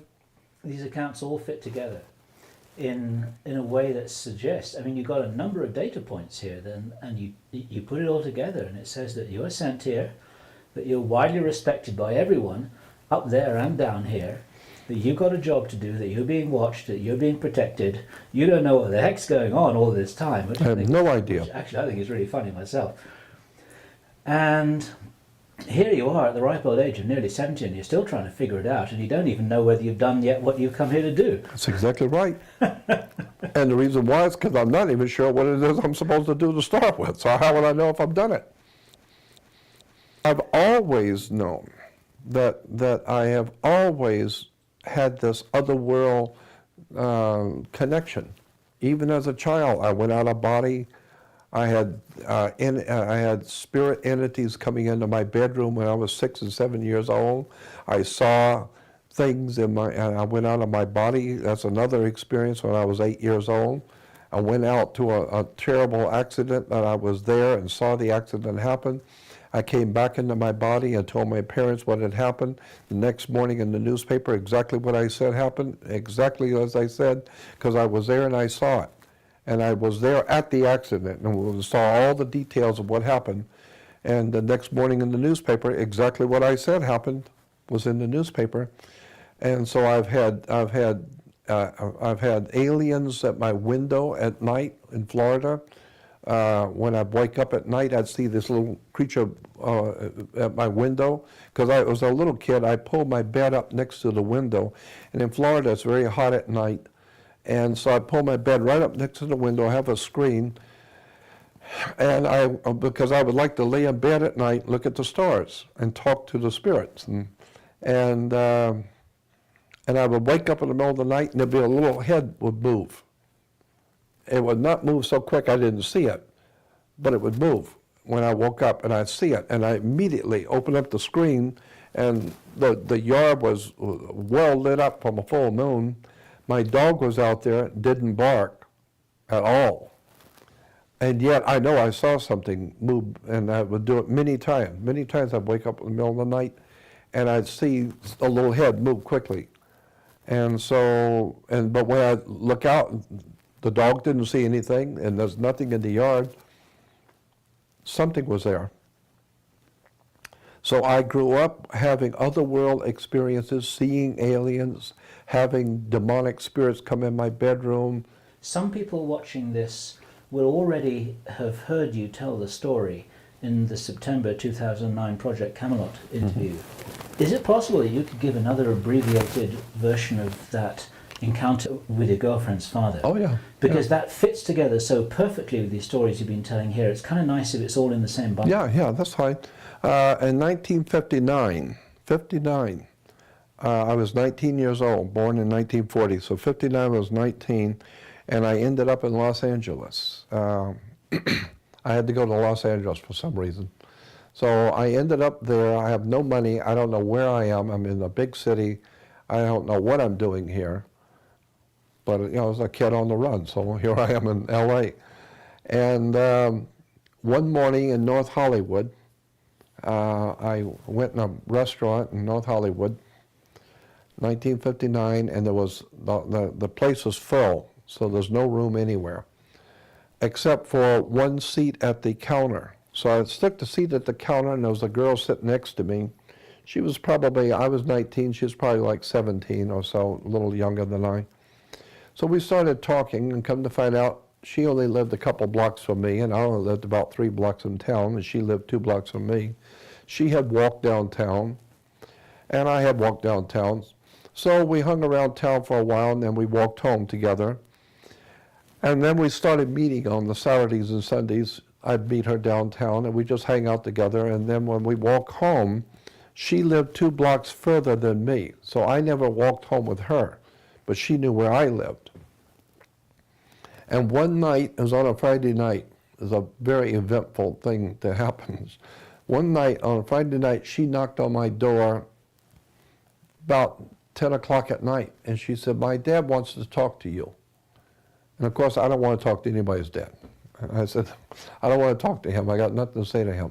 And she said, "My father is a very important and interesting man. He's got something to tell you. You need to come with me." So I said, "Okay." So I went, and as I was walking with her up to the house, he happened by chance to be coming out of the house. And the moment I saw him, the hair raised up on the back of my neck because of the feeling, the involuntary feeling I got was so overwhelming. And I was shocked at the feeling I got from him. With an immediacy, I knew there's something strange about this man. I'm feeling it already. But I love it. It's not fearful. It's a trip. I don't know who this guy is, but I can't get enough of this feeling. And so he made the, come on in, and the thing I noticed about him immediately is I've never seen anyone more in control of themselves than him. He knew precisely what he was doing, the way he moved, his mannerisms, his whole demeanor was very strange. So come on in. And I thought, well, I don't know who this is, but I'm feeling something here. So I went in, and we're sitting on the sofa. I'm sitting on one end, he's sitting on the other end of the sofa. My girlfriend is sitting on the floor with her younger sister, about 10 years old. They're sitting on the floor. The mother is in the kitchen or somewhere in the back room, and he's just talking, just small talk, asking me, how do you like your job and how do you like living in California? And my daughter says that you have been very kind to her, and I want to thank you for treating my daughter with respect. And we were talking back and forth, just little stuff. And I was beginning to feel a little bit better about him. He's talking normal human things. So I'm feeling a little bit better, a little bit more at ease. And he knew that. And then he said to me, he said, "Remember back when you were 8 years old and back in Florida and your dad built a new back porch? Remember the back porch was falling apart and your dad's brother, they built a new back porch at the house? And your dad used green lumber. It smelled funny because it was green lumber. And you remember that when your dad built that back porch?" And it shocked me. And I didn't want to show tears in front of my girlfriend, but it was shocking. And I said, "Yes." And he said, "Well, did that happen?" I said, "Yes, it did."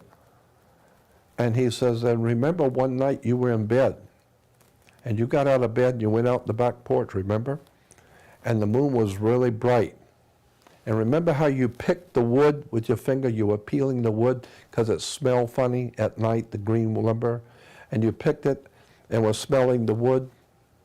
You remember doing that?" And again, I was even more frightened. And I said, "Yes." And he said, "Well, did you do that or didn't you?" I said, "Yes, I did." And he said, "And what else did you do? You talked to God, didn't you?" I said, "Yes." And he said, "What did you say to God? Remember, you looked up at the moon and you talked to God." And I was just looking at him. I was scared. And he said, "What did you do?" "You said to God that you would like to do something important with your life. Isn't that what you said?" And I said, "Yeah, that's what I said." He said, "Well, that's why you're here. We brought you here to let you do something important with your life. After all, you asked. And so we've decided to give you something important to do." And I said, "I don't understand." He says, "Not important. But you did say that, didn't you?" "Yes." "How would I know that?" He said, how did I know all of that?" And I said, "I don't know how you know that." And he said, "I know that because we were there. When you were talking to God, we were there. So you wanted an opportunity to do something, so we're going to give you an opportunity to do something." And I said, who is we? Who are you talking about?" He said, "That's not important right now. You'll learn later." And he said, "But we also," he said, you're very interested in UFOs and aliens and spooky stuff like that, aren't you?" And I said, yeah, I'm very interested. And he said, yeah, I know. We know that. And he said, would you like to see some UFOs tonight? And I said, yes, I'd like to. He said, well, I can do that for you. Come on, I'll show you. So I got up with him, and the two girls got up, and the two girls, myself and the father, the four of us go out in the front lawn, probably about midnight, 1959, and he looks up in the sky and he starts inaudibly talking. He's moving his mouth, he's talking, but you can't hear him. And then he turns to me and he said, they said they'll be here in a couple of minutes. They'll be coming from over here, southeast. They'll be coming here in a couple of minutes. And I said, who? And he said, you'll see. You wanted to see UFOs, right? Yes. Well, just wait, they'll be here. And so I look at my girlfriend and she's looking at me, and the look on her face was, she was saying to me, yeah, I told you my father was an interesting and important man. I told you. And I was looking at her trying to imagine, is this a trick or but how would he know the things about me that he knew? And who is this man that I'm fascinated with? And sure enough, a couple of minutes later, 3 UFOs, disc-shaped things about the size of the full moon in the sky. That's how big they were, not a little light, full moon size. 3 of them come out over in a triangle formation and stop right over the top of me, right over the top of us. And I'm looking up at this, and the bottoms, they were all 3 identical, making no sound. And they were all 3 circulating like a pie with 6 or 8 slices, and each slice is a different color. But they were vibrant colors, like laser colors, very vibrant, oranges, pinks, and greens. And they were circulating, but not so fast as to blend the colors. And 3 of them. And I'm standing there looking at them thinking, my God, this is beautiful. And it's such an eerie feeling. It's quiet at night. It's late. I'm standing out here with a man that's blowing my mind, and I'm looking at 3 UFOs. And then he looks up and starts inaudibly talking to them again. And he said, they said that they're leaving now. They're going now. And so they did. They started moving. They went north very slow, until they were out of sight. And I said, what was that? And he said, that's us. And he said, why are you in California? Why did you come here? And I said, I don't know. I have no idea. He said, that's right. We brought you here. You said you wanted to do something for God, didn't you? Yes. Well, then we have brought you here so you can do something for God. And I said, what? Oh, I don't understand what you're talking about. He says, we have something for you to do. And we've been watching you from day one. We've already decided a long time ago, even before you were 8 years old. We've already decided.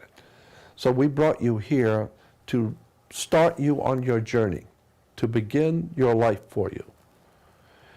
We're going to guide your life so that you learn what you're supposed to. You will have all the experiences that we will see to it that you will have, so that one day, he said, what you're going to do for us will not happen to the last part of your life. It's going to be the very last part of your life.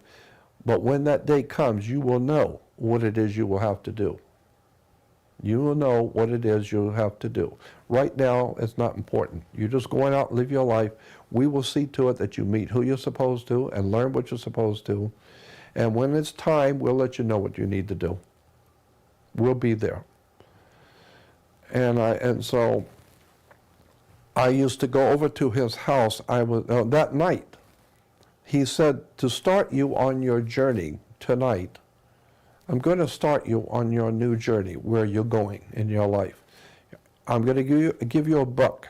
The book he gave me was called The Complete Works of Charles Fort, F-O-R-T, Charles Fort.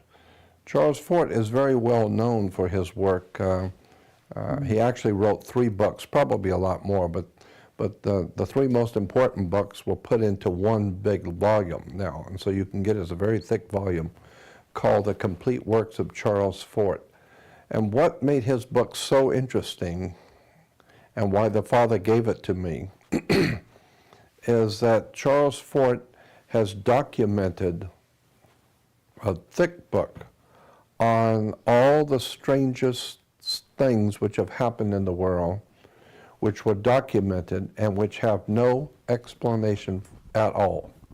No one even ventures to even try and answer it. It's just strange stuff that have happened, and no one has any idea how or what it means. And he documents it. But what makes his book so interesting is that he documents everything with every paragraph.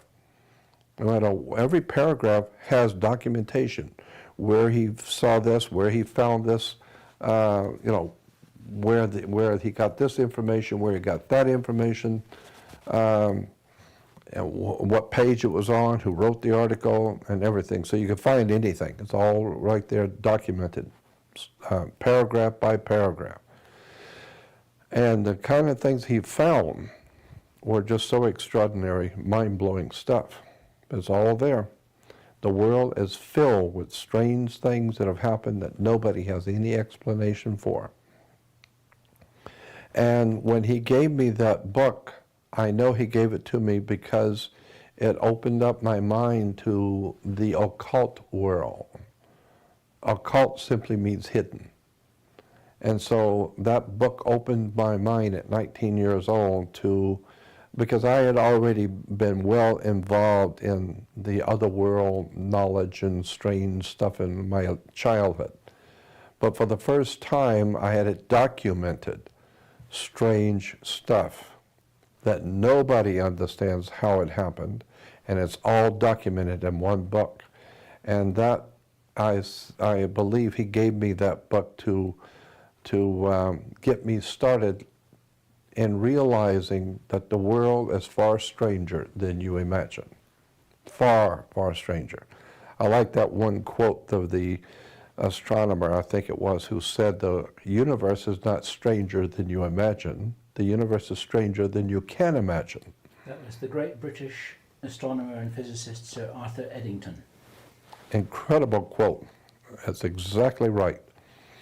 And when you read Charles Fort's book, you think, wow, this stuff actually happened, and it just defies your imagination as to what all of these incidents. And so to get me interested, he said, let me give you an idea about what's in the book. And it was a big, thick book, and he just opened it up, just nonchalantly opened it up to a page. I now know that it was not nonchalant.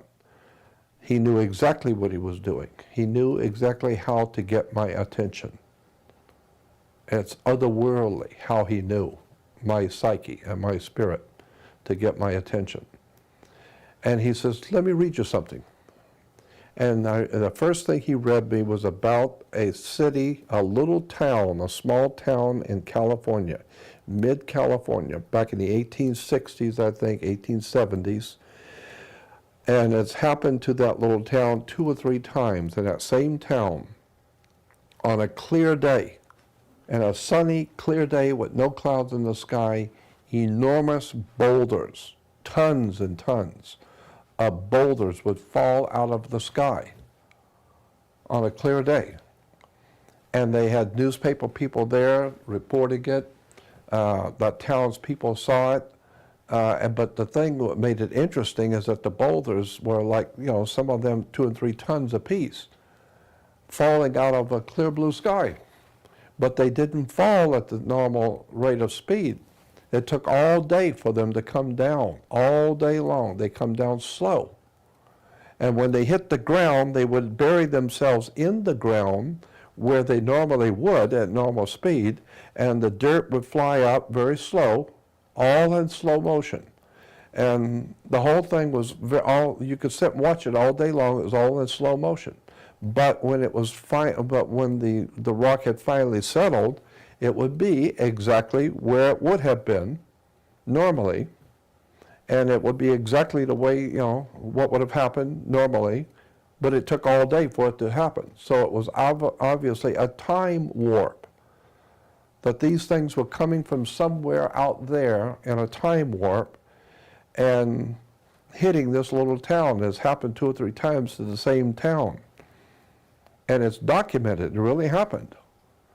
And if a house or a car or something was in the way, it's too bad, because this thing is just coming down and would just crash right through the house, crash through the car, whatever, and there's nothing you're going to do to stop them, because they're in another time warp. And how do you explain that? Nobody could. But that's just, and then he looked at me, he said, that's just one story. And he said, here's another one. And he just run through the book and found another page and read another paragraph. And the second paragraph was even stranger than the first one. And he read me about 3 or 4 different paragraphs. And he said, do you see what I'm talking about? And I said, yes, I love this book. I love this stuff. So he said, well, I'm giving it to you. Go read it. And so I started going over to the house. Sometimes I'd go over in the evenings after work. I'd go over and sit and talk with him, and he would tell me all kinds of strange things about what it's like on other worlds out there, and who's here on the earth, and where they've come from, the different alien life forms, where they've come from, and why they're here. Do you remember anything about what he told you? Yeah, well, we used to go up to Palmdale 2 or 3 times, he and the 2 girls and the wife and myself, and those were incredible, precious times. The girl would come over and said, we're going up this morning, come with us. And I'd go over there, and we'd all go in his car, and we'd go up in the desert, about 50 miles north of Los Angeles, up in the high desert, and it's way out in the desert. And the girls would go with their mom, and they'd be wandering around the desert. But he and I would go, and he would show me mounds and holes in the mounds and holes in the earth that I'd never seen before. And he says these were made by aliens many, many years ago. And he said, I want to show you, and we went to some mines also. He knew where these different mines were. And but he was telling me that there are certain places under the earth that these particular aliens live, where they stay, and it's under the earth. And he said, I'll show you a couple of the places, but you don't want to go in them. It's their property, not yours. So, and they look at it very jealously as their property. So don't mess with their property, don't go in. They didn't ask you to come in. And he said, but I you know, as long as I'm with you, you'll be all right, because I'll tell you where not to go. Do you remember where those places were? Yeah. And who those aliens were and what they did? I don't remember the names of aliens, but are you know, the exact information. But I remember where those places are. Where are they? Well, pretty. I would say I couldn't take you right to it, but I could take you to the area and say, okay, let's go out here and you'll find them. It's up in Palmdale, off of what is it? Parablossom Highway. I think it's Parablossom Highway. And it's off of Parablossom Highway, but I'd have to get out there, and I would know it when I see it, even though it's changed a lot out there. But I remember about a year or so ago, I was driving from Vegas, coming back through, and I remember this area, and I slowed down and stopped, and I remember this dirt road. So it's still there. It still hasn't been built up and built over. And what's the story, as best you remember, of what these aliens are doing in that area? Do you remember anything about what he told you? Not really. He was, I think basically what I got from it, what I remembered from it, was that there were different ones here, and that there are good ones and bad ones. And he said that even some of the good ones here, he said, but we have enemies. They have come here, and we have other business out there with them. And since we're here, they came here. And so we have enemies here. Not human enemies. We got serious enemies here. But we've got a standoff. We're powerful, and they are too, but we got kind of like a standoff. But we have enemies, and we are their enemy. And he was telling me about the reptile aliens. That was back in 1959. And what did he tell you about that? I don't remember in specifically, but I just remember him talking about reptile aliens, and I really didn't comprehend what he was talking about exactly. It was such a strange concept to me, reptile aliens, at 1959. I don't even know what he's talking about. But the one thing that stands out in my mind above everything is that I knew that this man was absolutely of another world, and I connected with it. It was as if I wasn't that I understood it and was into it. No, this was part of me. It's part of my person, who I am. But he was initiating me into a secret of who I really am. And I felt it. I just felt I'm part of him. I know now who I am, and I know that I'm not of this world. And that was just an overwhelming feeling I had. I just loved it. I loved being around him, because when I was around him, I was in my world. I was with my people, so to speak. And God, it was an incredible experience being in his company. And one day I went over in the morning, it's on a weekend morning, I went over to see if he was going to go anywhere, and he was gone. They just left. The house was empty, the doors were all open, windows were all open. They were just gone. Never to see them again. And she didn't come and tell me she was leaving. Only 2 blocks, she could have told me she was going. And it was like my family. They left me, they're gone. And I walked home so dejected. I couldn't believe my family, this wonderful association, this wonderful man that I know, and this family, and they're all gone, and no one said anything to me.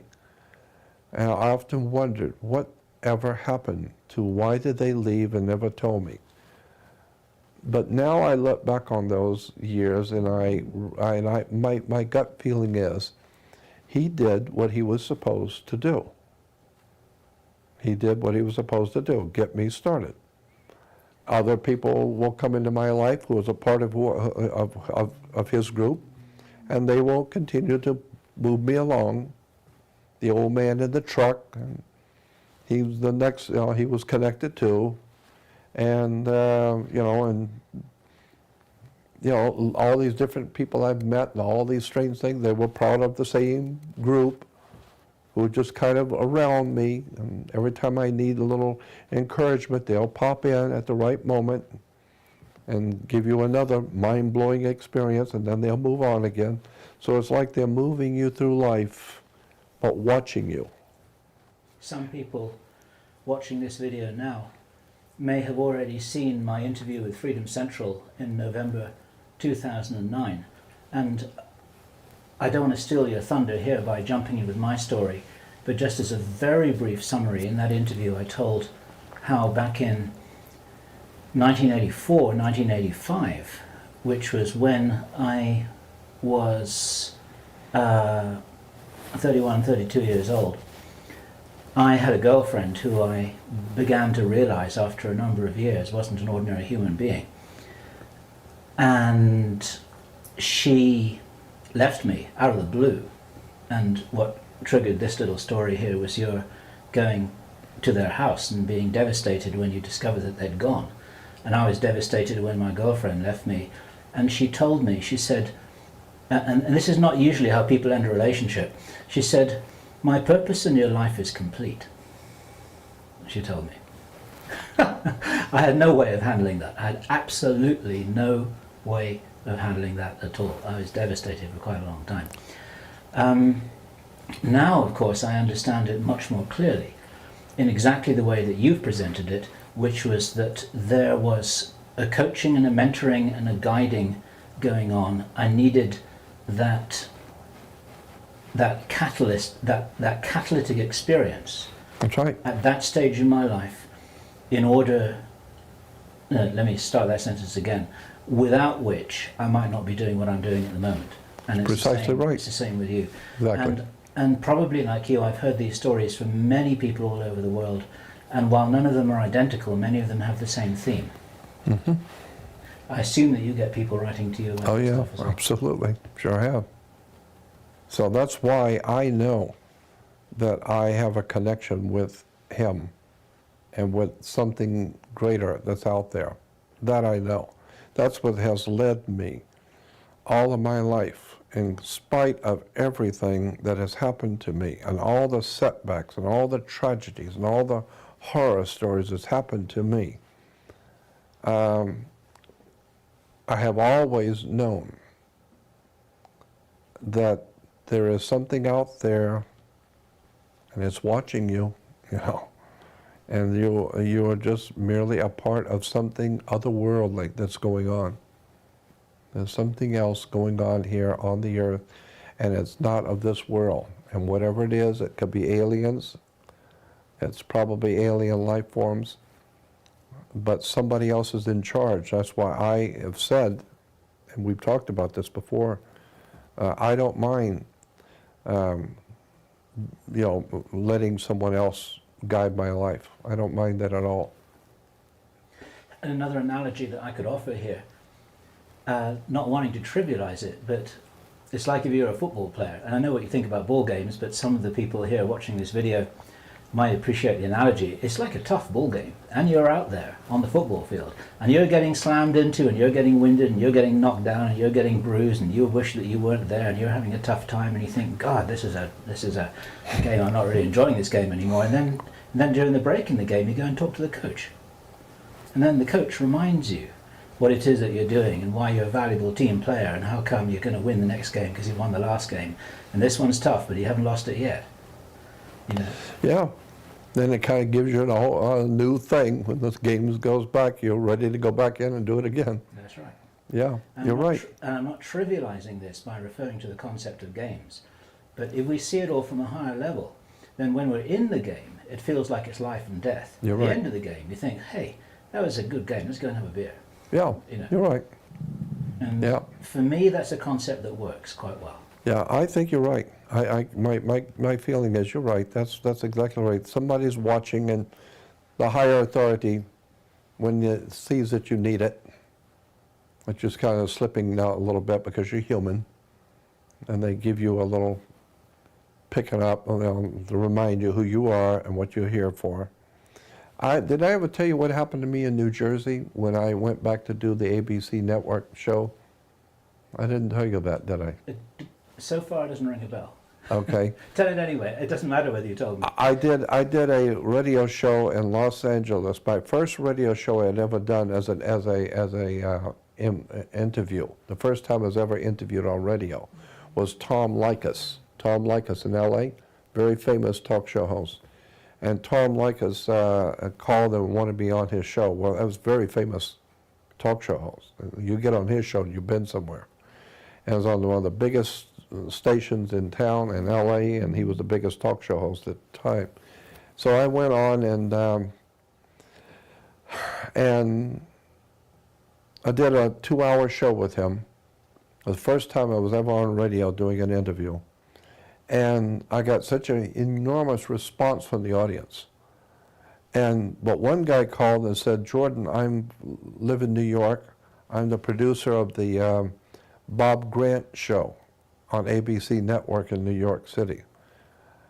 He said, would you come to New York and do what you did on Tom Likas' show, come to New York and do it on ABC Network? And I said, yeah, I would love to. Since I don't know what I'm doing anyway. And so I went to New York, and I was, but when I got in, I was on a Sunday morning, I flew into New Jersey. And they had me have a hotel room in New Jersey at the airport hotel. And the next day they would have a car. On Monday, I was going to be doing the interview. They were sending a car to pick me up to bring me into New York. And so I was so tired because I hadn't slept for a day or so before. I was nervous, you know, this is only the second time I've ever done a radio interview, and it's ABC Network, New York City, right? And I'm nervous, and I don't know what I was doing, but I figured this is part of who I am, so just grin and bear it. And so I got in the hotel room. I was so tired, I just collapsed on the bed, and I said out loud, I said, am I here by myself doing this, or do I have somebody here that can help me? And all of a sudden the bed lifted up, and as it began to move around the room, I was startled. The bed's floating around the room, and it floated over toward the window. And I remember thinking, if it hits that window, I'm jumping off this bed. I am not going out the window with this bed. And as it comes to the window, it turned around, and the bed turned completely around, and I'm on it, and I'm looking at this bed turning around, and I'm amazed, but I was startled. I don't know what to think of this. And then the bed turned back around again, where it was supposed to, and then sat down. And I thought, and I said, thank you. And I guess that's all you can say. You better just go to bed and go to sleep. And I just laid down and thought about, what in the hell did I just experience? This bed floated around the room and then floated back into place and sat down. And I was so tired, I just thought, well, they didn't hurt me, so I'm going to go to sleep. It sounds like the coach in your football game has got quite a sense of humor, actually. Yeah, exactly. Am I here by myself? No, the room is filled with things you just don't know. You don't see it. So they moved the bed around. I swear that it just scared me. It was such an experience, having that bed move me around the room. It was incredible. In answer to your question, you never told me that. I always get a answer. That's fabulous. The most extraordinary thing, I think, that's truly off the wall that happened to me, and I've had so many things like that, I'll tell you, but this really happened. As crazy as this sounds, this actually happened. I was spending a long weekend at a friend's house in Los Angeles, up in the canyons. He had a home way up in the canyons in the mountains overlooking Los Angeles. And I had a young friend of mine from Orange County that was friends with the owner also. And so he said, well, both of you guys come up and hang out for the long weekend with us, with the family. So we did. So he gave us the top bedroom. It was a 3-tier home up in the canyons, way up in the mountains, overlooking LA. And so we had the top part, which was a big, huge bedroom and a pool table and all kinds of stuff up there. And we were staying there for like 3 or 4 days. Well, we went out at night, and there was a ladder on the roof at the top part. So we took some pillows out and some blankets, and we went up and took a couple of beers with us, and we'd sit up there and laid out there under the stars at night. Just my friend and I, and talking and chatting about stuff. And I got to talking about God and the spirit world, and I have no idea why I did it. But we were both sitting up looking at Los Angeles, beautiful lights of the city, and we're sitting up on the roof, and for some reason, I said, God, if you are hearing me, would you have a meteorite hit this mountain here? And when I said that, a meteor went boom and hit the mountain. And he was shocked, and I was shocked. And we both looked at each other. And for a moment, we tried to realize what just happened. And I said to my friend, and I looked at him, and he says, what did you just do? And I said, I don't know. I don't know why I said that. And it happened. I said, would you hit the mountain with a meteor? And that very moment, boom, it hit. and all the lights on the Box Canyon, all the lights came on all the homes because the ground shook. And people came out with flashlights up on the hills. You could see them, and people were scared. That mountain was shook. And I sat there and was amazed. Why did I say that just a few seconds before it happened?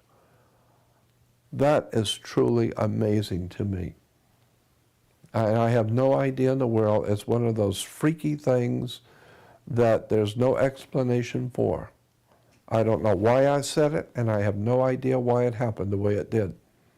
It was truly extraordinary. The young man that was up there with me still lives in Las Vegas, and we talk about it from time to time. It's strange stuff. Did I tell you about my friend Bob Leeds? I have an older friend named Bob Leeds. He's a big shot in the motion picture industry. Well, that's a long story, but there's two parts of the story, and it's very long. It's like that other long one. But anyway, Bob Leeds, I'll tell you the short version. Bob Leeds is a good friend of mine, but he was a very well-placed Jewish guy in the motion picture business in Hollywood. And he and I were dear friends, very close friends. And so Bob called me one morning, on Saturday morning. He said, I'm going to take you out to breakfast. Let's go out to breakfast. I said, okay. So he said, I'm going to take you to any place you want to go in San Diego. It's my treat. And so I said, great. So he said, any place you want to go, we'll go. I said, okay. So he comes by and picks me up. And God, I love Bob. Bob was great. And so I said, I want to go to, what was the name of the town just north of San Diego? It's a little Mexican town north of San Diego. I can't remember the name right now. I'll remember it in a minute. But it's a little dippy, little nothing town north of, and he said, no, what I had in mind was going into downtown San Diego to some really nice place. And I said to him, I said, you said I could go wherever I want to go. He said, that's right. I said, well, that's where I want to go, to this little dippy little town north of here. And he said, there's nothing there. And I said, that's where I want to go. He said, okay, so we go there then. So we get on the freeway. It's about a 20-minute drive. And so as we're driving, we were talking about stuff. And we got on the subject of people that we would love to see again, people we've known in the past that we'd like to see again. And I was telling him a couple of people I would love to see in my life again that I've lost track of. And then he was telling me, he said, well, there's two people that fit that for me. He said, there's an old Native American Indian chief, Native American Indian, that I grew up knowing, and he was like my second father, and he said, I loved him, and I would give anything in the world if I could see him again, the family again. And I don't even know if he's alive. And he said, the people that knew him and knew me, I've asked them, and they don't even know where he went. He's gone. Nobody knows. And he said, that's the one man I would really like to see, is that old Native American Indian and his family.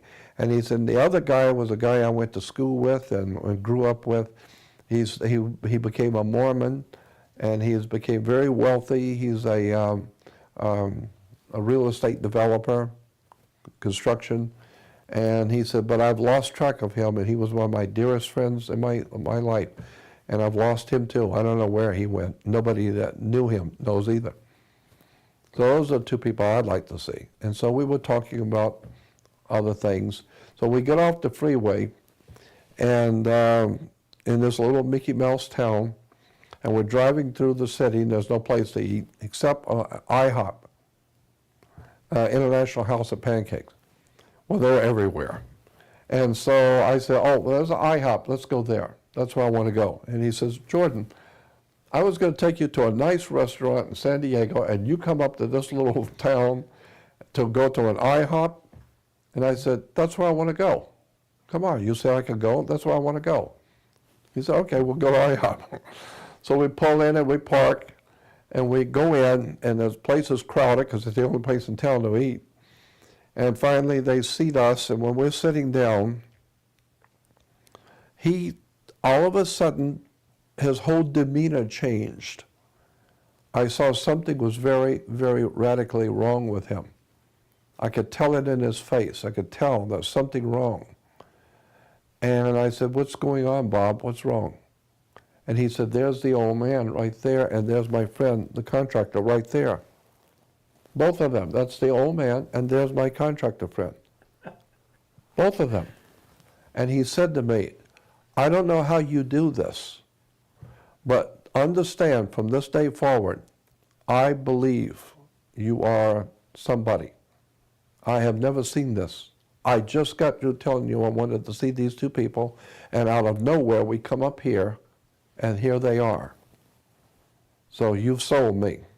I don't know who you are or where you've come from or what you're doing, but there's something strange about you.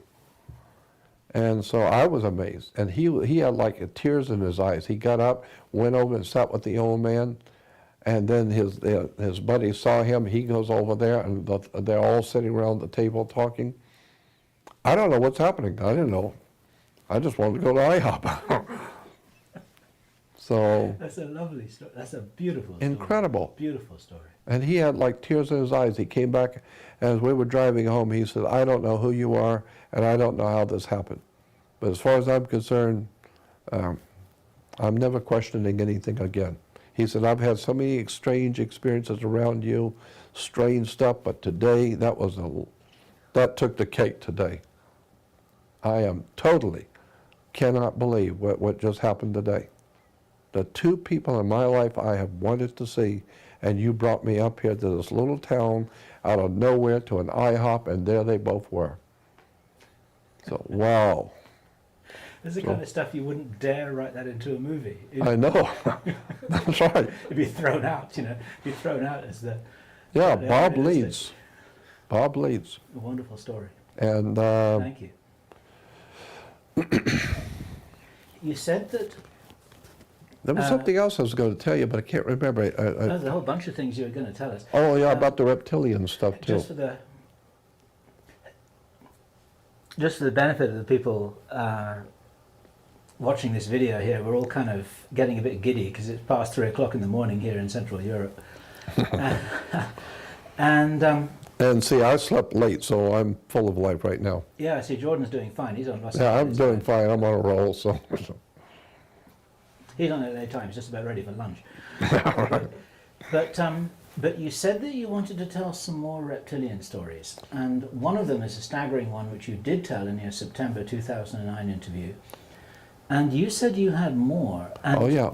These are significant, in my own opinion, because of what you yourself said in the September interview, that it's actually quite important to rescue David Icke from being lampooned as the only person who's, quote, inventing all these stories about reptilians, and you know that these are not inventions, and you have heard many of these stories. I've heard these stories as far back as 1959. And you even brought some of the stories to his attention. That's right. I brought some of these actual stories to his attention, yes. And he was very courageous in coming forth very publicly to make this into a... And I think I even said that. I said that on the stage up in San Jose when David was speaking, and I was too, at a conference, and at the end of the conference there was a question and answer in which David was on the stage and I was too.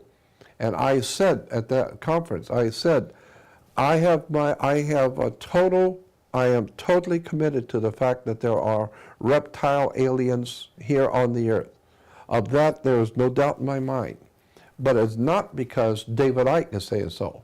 I've known this long before David Icke ever came into the picture. Many years ago, I have had many different stories told to me by very powerful people, people who are well-grounded, highly intelligent, well-respected people over the years have told me of their personal one-on-one encounters with reptile aliens. I have to believe when that many people, that well-grounded, intelligent people tell me things like airline pilots, bankers, real estate executives who are telling me their personal one-on-one experience with reptile aliens, I have to assume there must be something to it. Well, it's very good of you to publicly take some of the pressure off David, because Yeah. David has been ridiculed for this, so let's all be ridiculed for this. Yeah, More yeah. people will come forward with their stories. There's no doubt in my mind that they are because here. it's one of the most important stories on this planet right now, and people need to know, whatever the truth is. People need to know. And I'd love you to tell some more stories which you believe are authentic, that have Yes. been reported to you, to add to the chronicles. I was doing a radio show. I was being interviewed on the Lou Epton show in Las Vegas many years ago, quite a few years. I was thinking maybe 89. I think it was 89 or 88. So we're talking quite a few years ago. And Lou Epton at that time, dear, dear friend, Lou Epton, I love him dearly. He was a very, very wonderful man. He's still with us. He's in Las Vegas, retired. But he had a major top show in Las Vegas during the morning talk show. I have one at nighttime talk show. But but I was in Los Angeles, and Lou called me to do an interview, and that was a 2-hour show, and back in '88, I think it was. But anyway, in the process, I brought up the subject of the reptile aliens, and my belief about the reptile aliens and what the ancient peoples of the ancient world, the Babylonians, the Sumerians, the Phoenician Canaanites, the Egyptians, especially the Sumerians, all the ancient peoples of the world talked about the reptile aliens. And so I just brought that up in passing, that I think that there are reptile aliens here. I've heard too many stories, and then I told some of the stories that I had heard. Well, after the program, I got a phone call from a guy who later on I found out is an extremely wealthy businessman in Las Vegas. He buys and sells hotels and commercial properties in Vegas, and he was the biggest there. And he said to me, he said, Jordan, we listened to Lou Epton. We loved Lou Epton. So in the office in the mornings, we listened to Lou Epton on the show, and he says, but this morning when you came on, we got so interested in listening to you that everybody just kind of quit work for a little bit and was listening to you. And he says, and when you mentioned the reptile aliens, it shocked us. And he said, I'm a Christian, and I have 5 men who work for me in my office, and they're Christians, and they all belong to the same church. We all go to the same church. And all 6 of us are in the office, and we were hearing you today.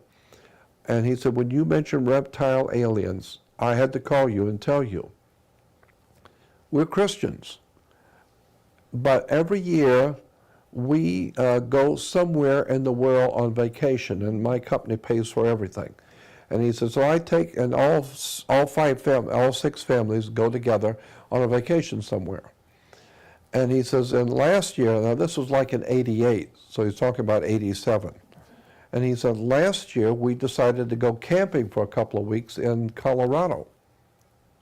And he says, we were up in the mountains, and we broke camp one morning, and we walked up to the top of this mountain. We were almost there anyway at camp, and then the next morning when we broke camp, we walked up to the top of the mountain to look over the lay of the land. And he says, out in the valley, we could see that there had been an area that had been cleared away. It was like a round area that had been cleared away. And there was a circle of people out there, and they were all wearing robes, and they were all holding hands and swaying back and forth, singing and chanting. You could barely hear them. But he said, but it was very quiet where we were. We could see that there was some kind of a ritual dancing or swaying back and forth in a circle. They were all holding hands. And there was obviously somebody in the middle, like a priest or something in the middle. And he said, this is out in the middle of nowhere. That these people are out here with this thing that they're doing. And he said, we're up here in the mountains looking down on them. And he said, while we were standing there looking at them, all of a sudden, a second figure popped up out of nowhere. But it was bigger than the man that was in the middle. It's in the middle too, but it's much bigger. And it pointed up at us. And he said, and all the singing stopped, everybody stopped and pointed. And he said, we knew we'd been had. And he says, we didn't know what was going on, but whatever it was, it just popped in out of nowhere, pointed up at us, and everybody is now pointing at us. And he said, so we figured we better just get out of here. And he said, when we turned around, it was standing behind us. That thing which was down there was already behind us. That's how quick it moved. He said, when we turned around to run, there was a reptile alien standing behind us. He said this thing was at least 7 to 7.5 foot, to maybe 8 foot tall, had a reptile man's head, but it was a reptile head.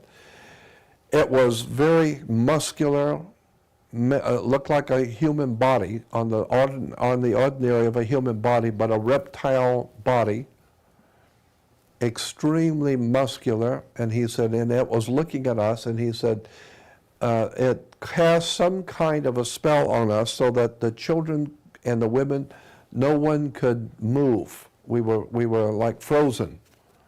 And he said, and even nobody could say anything, nobody could cry, nobody could run, nobody could do anything. And he said we were staring at it, and it was looking at us, but it had control over us. It had locked us so that we couldn't move, we couldn't scream, we couldn't do anything. And he said, and this thing was gazing at all of us, looking at the children, looking at the women. He said, this reptile alien, and he says, we're just Christians in a church. But we saw a reptile alien. This thing was not of this world. And he said this thing was looking at all of us. And then he said it looked at the men, and the look he gave us, we understood. He didn't say anything, but we knew. He was saying, I'm going to leave you alone. But when I leave here, you better get out of here. And he said, the alien walked over like he was leaving, is gone. Just like they was gone. And he said, when he was gone, the moment he was gone, everyone came back to life. And the babies were screaming, the women were yelling, screaming. Everybody came back to life, instantly. And he says, we ran like we were totally out of our minds, running back to the cars. We ran down the hill, got in the cars, and the women were screaming, the children were yelling, and he says, and we drove back, and he said it was the most incredible, horrible experience. And he says, all the guys in my office will tell you, we saw a reptile alien in Colorado.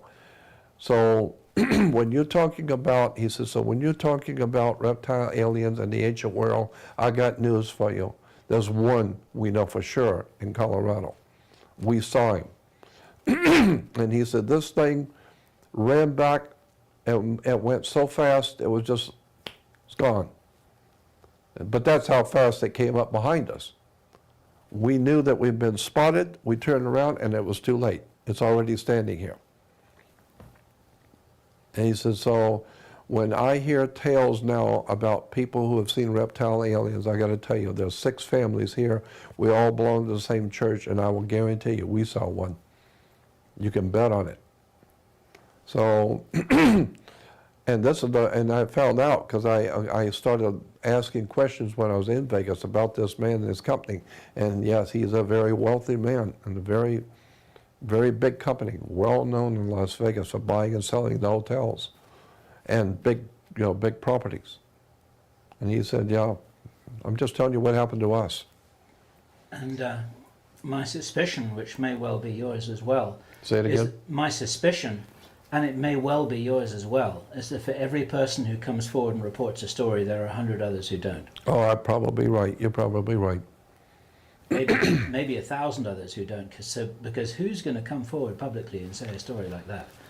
Not many. Yeah. And one of the reasons, of course, why I want to encourage you to, why I have been supporting you in coming forward to tell this story, is not only to support David Icke, but it's to support other people to have had these experiences, because I suspect that they are fairly widespread and nobody wants to talk about it. Well, you're right. That's my guess. Did you ever talk to Dr. Roger Lear about his case up in Bakersfield? I don't believe so. I know Roger Lear, Yeah. and he's a very good man. I don't think I know about the Bakersfield incident. Tell me about it. Well, I'm just trying to remember the story basically. If he were here, he would give you the real dope on it. But I'm just remembering the basic story is that there was a guy up in Bakersfield who is a fire investigator. He's a fireman investigator for the fire department. And he has been having reptile aliens coming into his bedroom. Him and his wife have had reptile aliens, he says, were coming into his bedroom. They didn't harm him, but he said, he was telling Dr. Lear, because he called Roger Lear, because Roger is noted for his work with aliens and implants. And so Roger went up to see him, and this guy's with the fire department as an investigator, arson investigator for the fire department. And he said that the guy was saying that at night him and his wife are in bed, and the wall facing them became like water. It looked like water, and reptile aliens walked through. And when they came through, then the wall came back up to a wall again. And he said that they stood there looking at him and walking around the room, and he said we were so frightened out of our wits. We're just watching these reptile aliens walking around in the bedroom, and he said then we feel this strange feeling again, and the wall becomes like a water. And I think it's interesting that that's the way, you know, what is it, Star Trek or whatever it is, the wall looks like water. Well, this is a long time ago. This guy was telling me, this is a long time ago. And and he said the aliens will walk back through again. So he said, so what they decided to do was they got a towel, large, big towels, which were the same color as the carpet. And I'm just trying to remember all of this from the experience, but they glued on the back or taped on the back aluminum foil, about 6 or 8 sheets of aluminum foil over and over on top of each other, and taped them on the towel and then laid it back over. So the idea was is that anything coming through that wall will not see the towel because it's the same color as the floor, and will walk, and the impression will be on the aluminum foil to prove that there was something in that room. And he said, and sure enough, these things come back. On a few days later, they came back and walked through and walked around and looked at him and her in the bed, and then walked back over and walked back through the wall again. And he said, I've got them. They stepped on the carpet, on the towel. And he said, yeah, and they pick it up, and you could see the imprint of the foot, the 3, I think he said there was like 3 fingers on the foot. And yet there was a piece of the nail was caught in the carpet.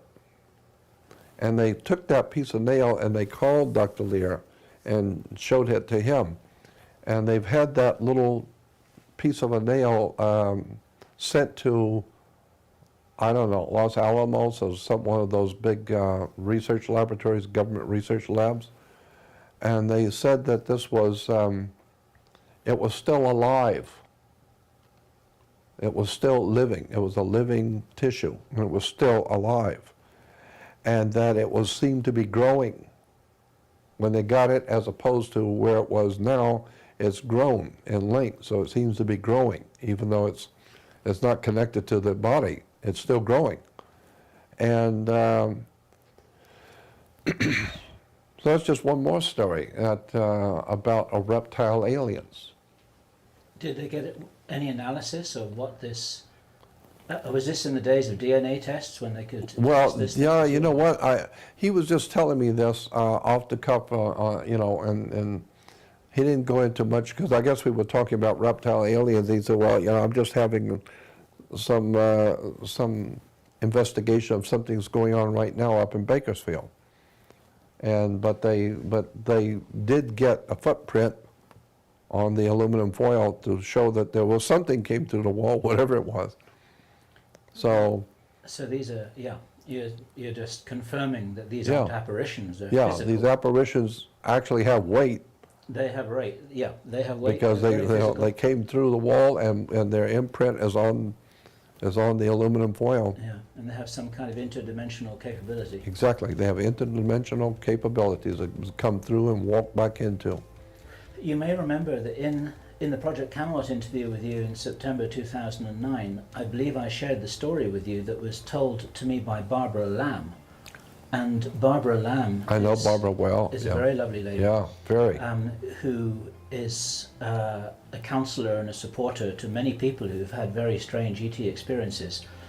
And she told me how a reptilian alien had appeared out of nowhere in her bedroom and had silently held her hand for 2 minutes before it disappeared again, looking into her eyes, communicating with her that it was friendly.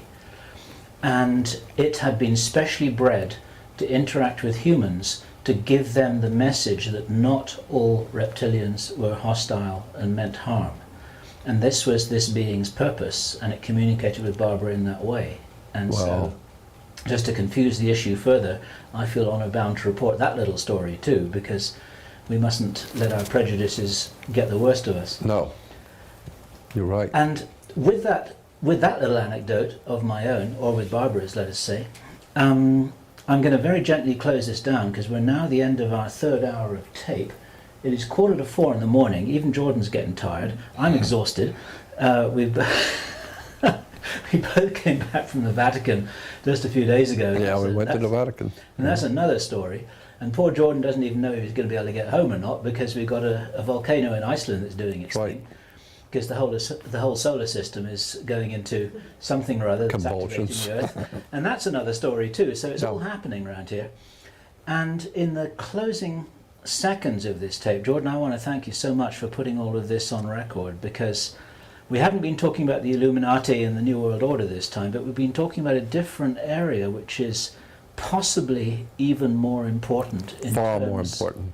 In terms of sketching out the big picture of which we here on planet Earth may be quite a small part.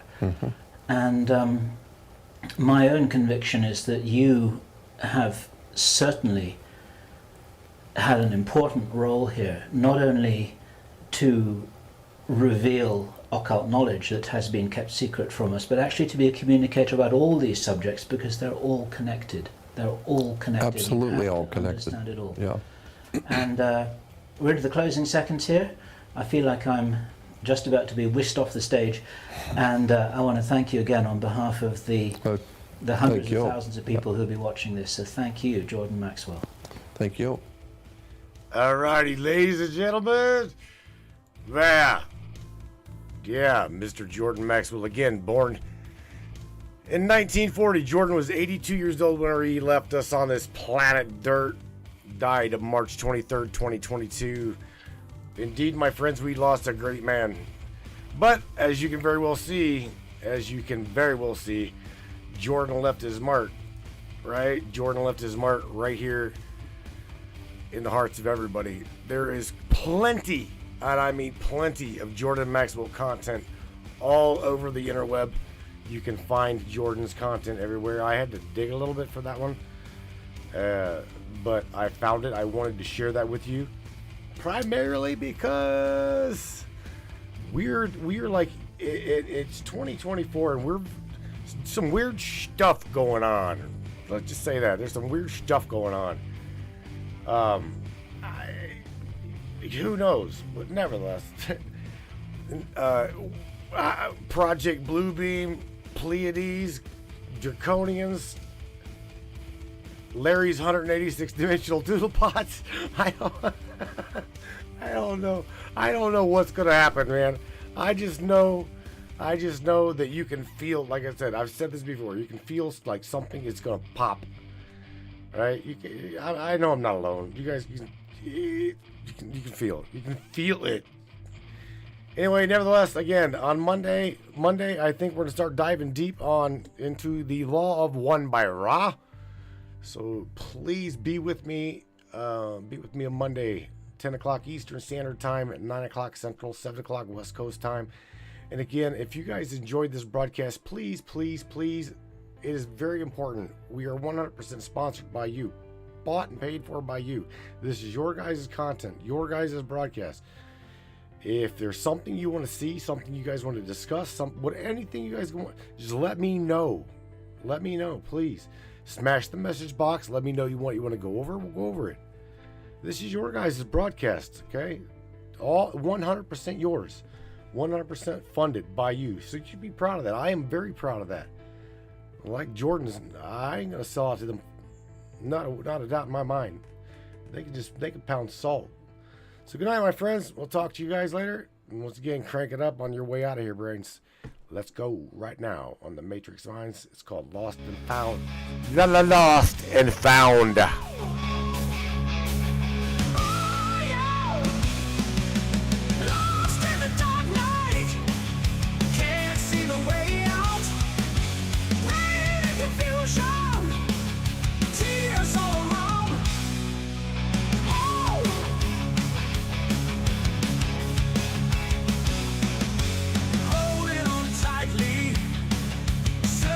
For the dawn, hope seems so distant, but I keep moving on. I will find my way through the stormy skies.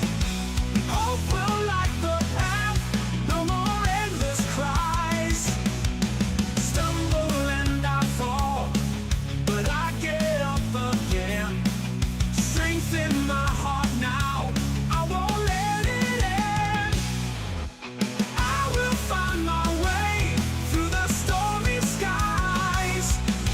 Hope will light the path, no more endless cries. Stumble and I fall, but I get up again. Strength in my heart now, I won't let it end.